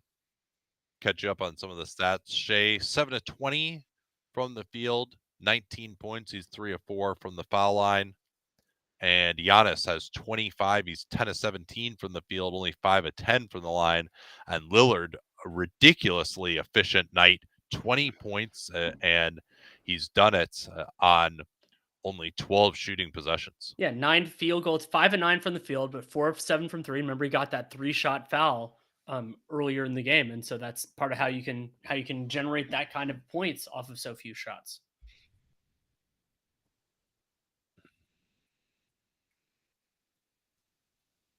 This is a big minute 53 for the Thunder because Shea's probably going to be out to start the 4th. Yeah, again, they deny the initial look to Shea, and they're forced to go to A.J. Mitchell running the play. Caruso closed down by Giannis. He'll drive. Oh, yes! What a play by Giannis! And he knocks it off of Caruso. That was beautiful there. He ran him off the line. Green stepped up to slow him down, and Giannis just stayed right with it, and he'll take a little bit of a break here to end this third. And look at this play by Giannis. Just stays right with him. Yeah, just understands. And that's the sort of thing, like, I think we're going to get even more extreme with Wembanyama in the future. Like, he has more time than he thinks to recover because his arms are just crazy long. Something else to remember, these are more minutes with AJ Mitchell and Shai Gilgeous-Alexander on the floor together.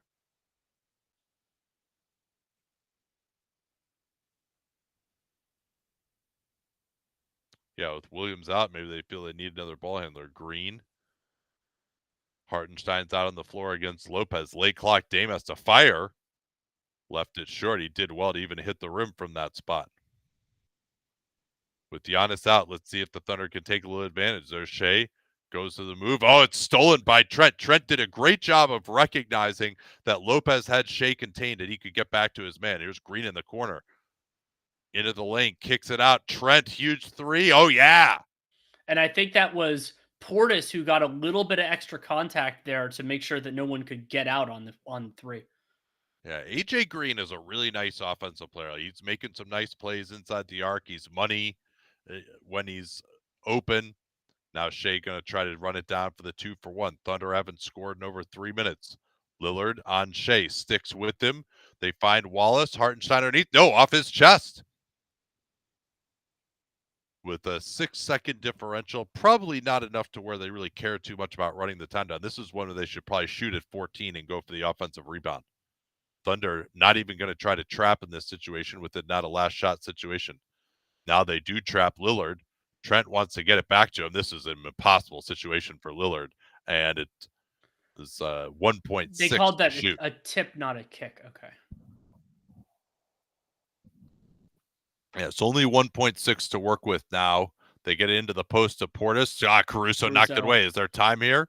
Shea pushing it up down to 3. He's got space from way out. No.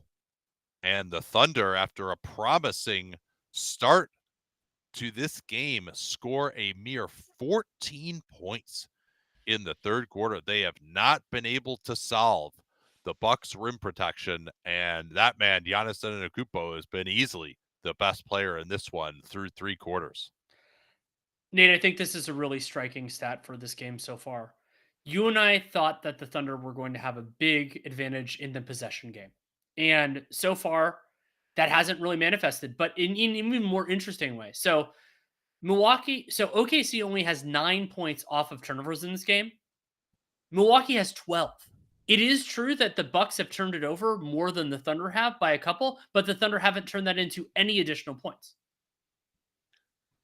Yeah, Thunder have 9 steals, but they haven't really been able to get going in transition. And the Bucks also actually have more offensive rebounds than the Thunder do as well. I mean, this is an 87 offensive rating estimated for the Thunder through 3 quarters.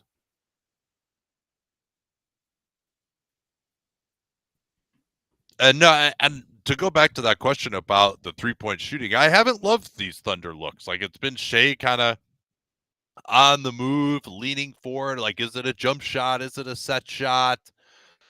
It's been AJ Mitchell. I so I agree with you. There's a portion of that, but also like Dort's have been pretty clean. Joe's have been pretty clean. Yeah, Those guys are combined 0 for 7.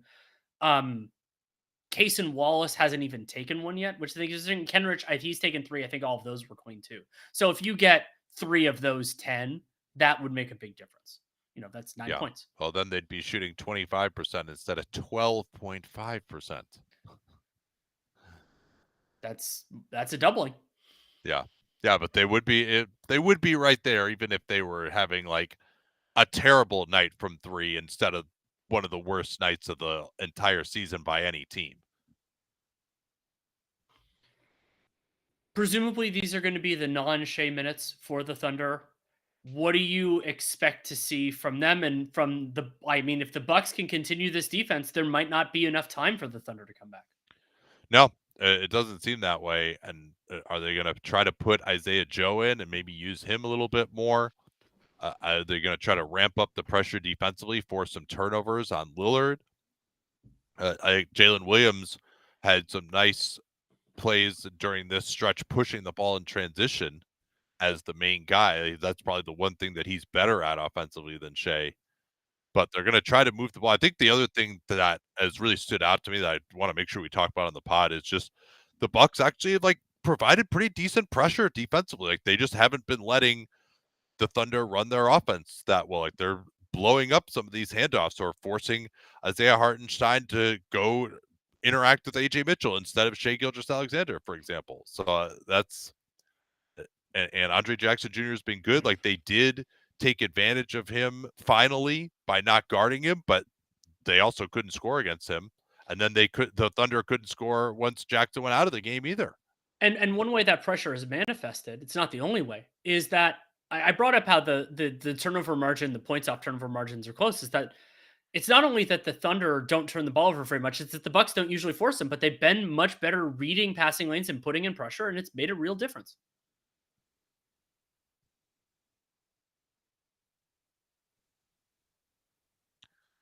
So here's Williams on an immediate drive. That's exactly what you want to see.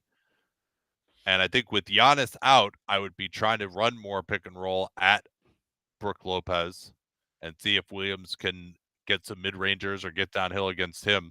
Now it's Portis in the post against Joe. They are going with Joe, Mitchell, Dort, Williams, and Hartenstein. And there's a huge three again by Milwaukee. And they're up to 40% from downtown. I think Trent has been really good. He's only played 11 minutes, but he's defended Shea well as Mitchell misses another tough leaner. And that's not a great decision by Jay Mitchell. I've liked him overall, but he didn't have anything there, so you don't have to take the shot when the driving lane wasn't successful. Yeah, and we've talked about this Thunder team of what they need to add. And Chet maybe could do a little bit more as a scorer if he were to come back, but no, like your third best offensive creator off the dribble being a guy on a two-way is not going to cut it if you're really hoping to go somewhere. And the Thunder have the means to get somebody better in that spot. Yeah. Lillard rejects the screen, goes that Dort into the lane, set up Lopez, but nice job by Isaiah Hartenstein challenging the shot, but also keeping a hand low for the deflection. Giannis has played 30 minutes so far. I wonder what it's going to be. Lillard is open off the screen. Lopez laid the wood. Portis, no, got to take it away by Williams underneath. That could have been a key offensive rebound. Joe trying to push it. Williams is open for three, and they can't get one. That was a good look. Yes, it was. Yeah, if they can get a 2 or a 3 here, push it over 15 points in the fourth. Lopez on the pick and pop. And in the corner, Portis, good job double teaming by Isaiah Joe out to Lopez for a huge three. That was 2 steps behind the line. And I think Mark Daigneault's going to have no choice but to come back with Shai Gilgeous-Alexander here.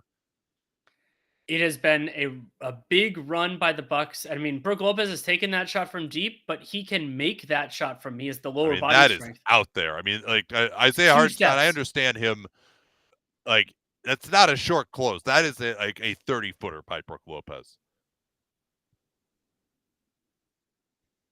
I mean, it's getting late real early here for the Oklahoma City Thunder because their offense hasn't been good enough for them to make up this kind of a gap. I mean, I'm not going to say it's impossible. We're still going to keep on the broadcast for at least a little while longer. But that's actually going to be a really interesting question in a few months when the Thunder are in a playoff series, is if they're down 10, and they had some comebacks in the series against the Mavs, if memory serves.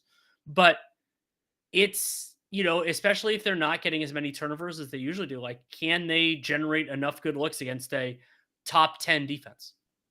The Bucks are exposing the Thunder. Now, it's worth noting that the Thunder are missing an all-star right now. Mm-hmm.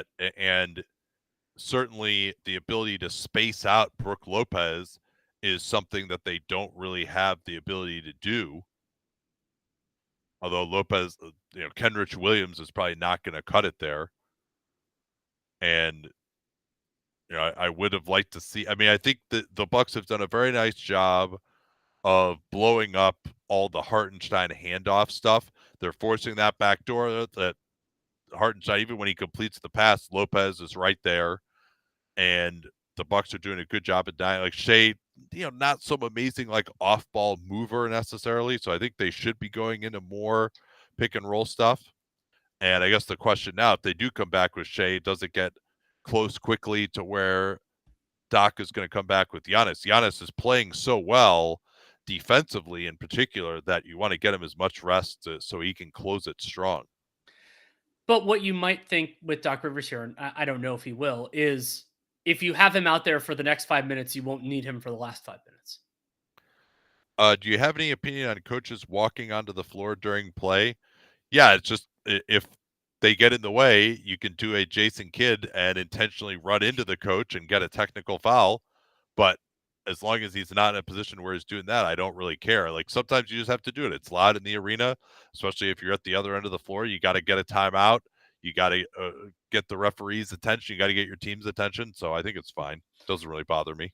I crack up when they can at least make it like to the 3-quarter mark. Like if they can get all the way there, it's like, okay, good work. But I think you bring up a very practical concern, which is sometimes hard to fully grasp on television, is that it can be so much louder right on the court because that's where all of the noise in the way stadiums are built is intended to be focused. And so sometimes it's okay, but sometimes it's hard.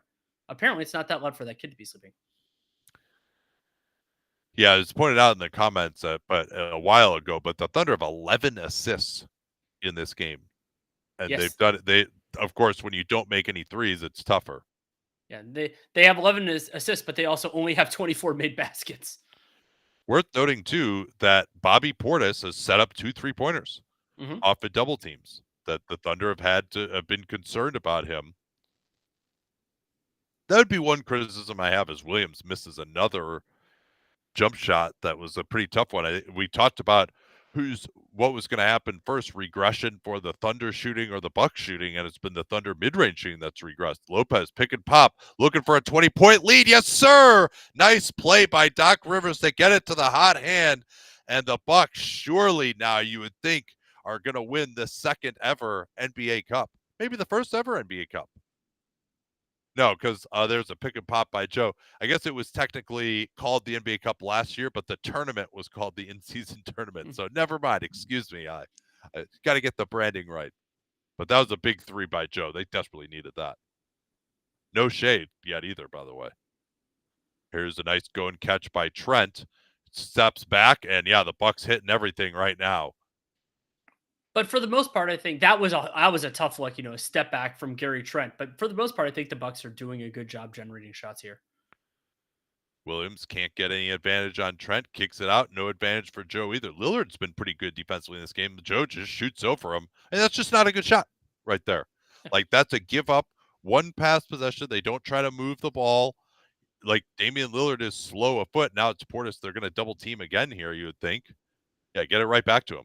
If they're going to double team, throw it to him. Williams, no, this will be an offensive foul as He Portis shoves swung he Joe. swung the arm. Yeah. I wonder if they look at this one. If I were, yeah, Mark Daydon wants to look at this one. The referees are talking about it. If I were Joe, I'd be milking this for all it's I worth. don't think it is, but is that Joakim Noah that's sitting by the Thunder bench? He was there a couple of days ago. Okay, so it probably is him. It's not in Yeah, Cleveland, so there's a that's chance a he's pretty there. tough elbow here by Portis. The I funny don't thing is know. he's actually not trying to do an elbow, he's trying to do a hook, but because Isaiah Joe is so much shorter, it becomes an elbow. Yeah. To me, that shouldn't be beyond a common foul.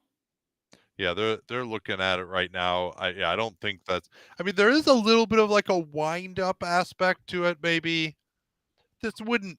I don't think it will be a flagrant, but it wouldn't blow me away.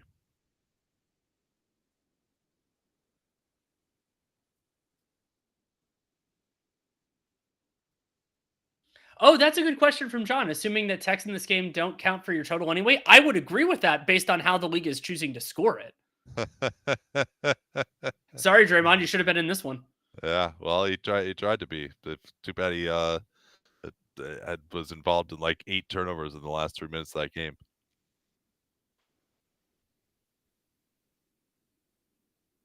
Yeah, he clocked up pretty damn good there. That's pretty wild and reckless. Like, he's like, do you see how far back he had to get the elbow? I actually think that's the more I look at it. I mean, granted, this is it.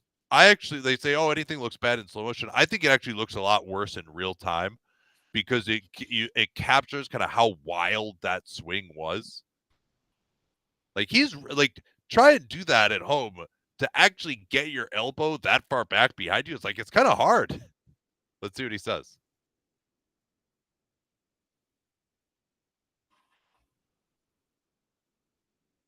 Yeah.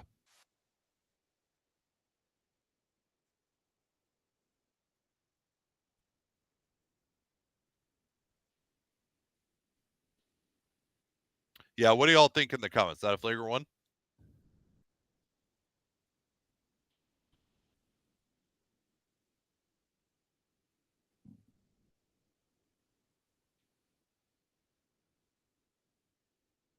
Yeah, it seems like most people are on board with you.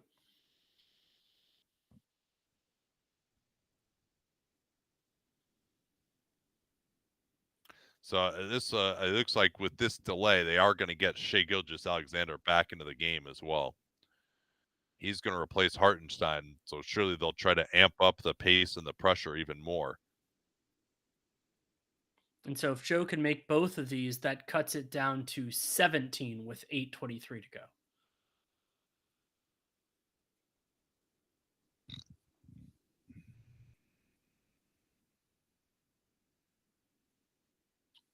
See if anything else kind of sticks out here. Yeah, and the Thunder just have not been efficient Oh, at all in the paint. so Yeah, go ahead. so overall in the second half, the Thunder are 2 of 11 on twos outside the paint, and overall they're 4 of 18 on twos. Yeah, I mean they've taken 26 other twos so far in this game. Giannis is back also. Joe, they run a nice little action for him, but he can't cash out. Dort again tried to get a hand on it, but the Bucks clean it up. Dort trying to pressure Giannis. So they're finally going with Dort on Giannis now. It's taken long enough. And that's an offensive foul on Lopez. I mean, I like that. Like pressure up Giannis a little bit more. Make him use some energy.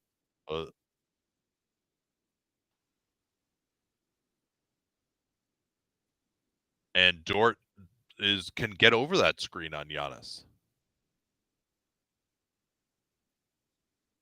So Joe taking out Hartenstein, and this is their best 5. You would think. There's Williams on the attack. Hartenstein has to go to the floater. Man, I mean, if it can extend his range out to the foul line like that. I mean, but also Jalen Williams was tacked one-on-one on AJ Green and didn't really get anything there. No, and that's one of your biggest criticisms of Jalen Williams as a prospect. Giannis now guarded by Dort again. Ghost screen set. Good job by Shai not falling for it. Trent has to fire over him. Not close. Great box out by Hartenstein. 15-point game. Thunder need to make some progress here. Green cuts off Williams nicely again. Caruso moves it. That was terrible communication by the Bucks, and they get away with it. Giannis on the defensive rebound. 2 guys went to Caruso at the arc, and they left Shai wide open. Again, Dort trying to pressure Giannis. This is good, even just to tire him out for the defensive end. Like, Giannis doesn't want this pressure right now. Now Dort making it difficult for him to get the ball. Off the ball, it's Connaughton. Caruso on a late close. Good box out by Dort.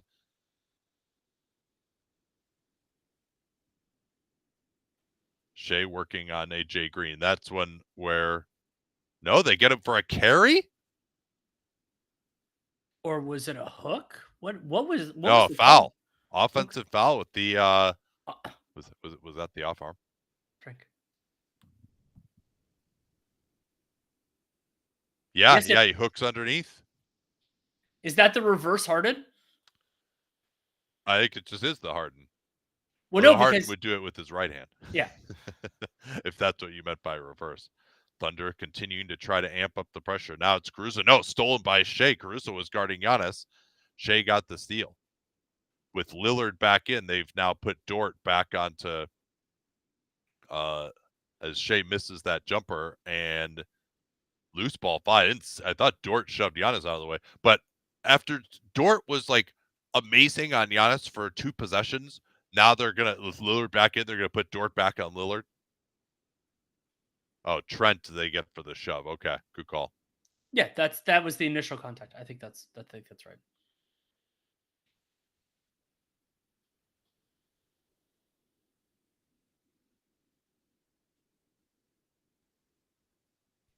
Here's Hartenstein again on the floater. That misses that time. And as much as I like the Hartenstein floater, I don't think they're coming back with 7 of those shots to close the gap. It is Dort back on Giannis right now.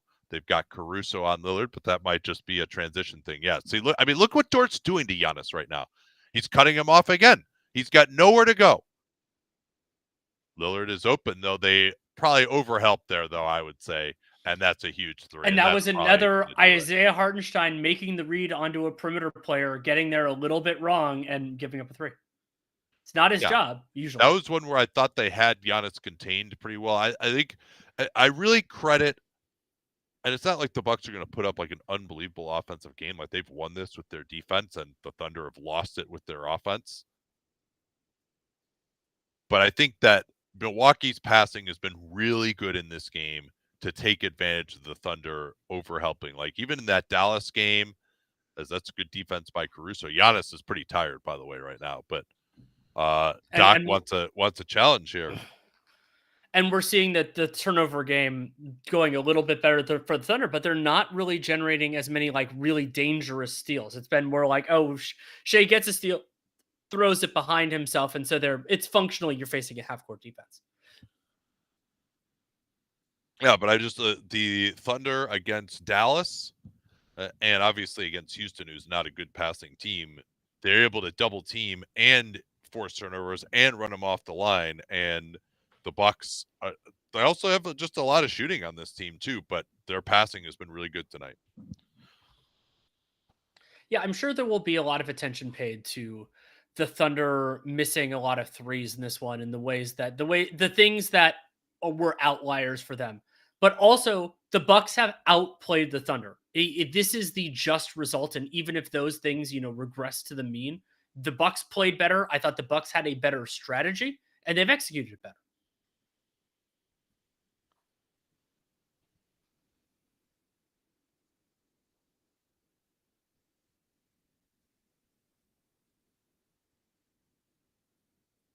Bulldog brings up talking about Jalen Williams versus Anthony Edwards. Well, all three of us had Jalen Williams below Anthony Edwards and had him in a different tier. I think for me, how high Jalen Williams was in all three of our rankings. Many of you will listen to that later on. That is more about the weakness of everyone below rather than the strength of the top guys. For me, at least, it was. Yeah, I just think he's not a role player because he's too good offensively for that. But the guy that I likened him to was Scottie Pippen. I think he might he won't be Scotty on defense because there's 5 guys ever probably who've been Scotty on defense, but he does provide a lot of those elements. He's gonna be a better shooter than Scotty. And yeah, you know, for Jalen Williams do I think he'd be like a top 50 player ever like Scotty Pippen? I'm not sure about that, but I think if you think about that as his role and how valuable that actually is, I think that's what gives you a feeling that he is a top 5 prospect right now, or at least gives me. I can't speak for you. No, I I'll think it's just have to pretty. speak better. I think it's pretty similar. I think that he's a little worse than Pippen on defense, and then offensively, I wasn't watching the NBA regularly when Pippen played, so and the game has changed so much. But I mean, Jalen Williams, thankfully, is a more modern player in terms of the shots that he takes, so you could do that. And I got to push back on the Bucks scheme being better. It's like no, the 2-man game stuff from Lopez and Giannis was really good at the end of the first half. And I brought this up in the first half, but like I don't think that Oklahoma City has been aggressive enough attacking the Bucks' weak points defensively. Like they just haven't really gone that form with Portis, with Lillard, and they've done some fixation with AJ Green. But it's like Lillard's a bad defender who's out there constantly. Like you can attack him. And to Lillard's credit, he's been better in this game than he usually is. But the beauty of having multiple different creators is that you can go after the weak point better. Is AJ Green a 16 game player for the Bucks? He's held up in this game reasonably well. Caruso, he's going to his right, firing a 3. I don't know if that was like the play, but they, if he could have made that one, would have been down to 13. Maybe it could have got interesting, but this one is pretty much done. Giannis backing down. They got Jalen Williams on him again now. Green with a nice Danny Green cut. Hey, Green with the green cut. And I think that'll do it, Danny. We could probably pack it in here with it being a 19-point game. Let's see. Unless the Thunder get a 3 on this possession. They did not. All right, well, we'll be back. We probably won't record until maybe about 10 o'clock tonight for you Dunked on Prime subscribers. Yeah, that was interesting too. You made a good point. I hope we talk about that on the pod of Hartenstein getting taken advantage of out on the floor at times. defensively by this Bucks spacing, which has been really good. Okay, thanks so much for joining us. These are great to do, and we'll talk to you tonight on Dunked on Prime.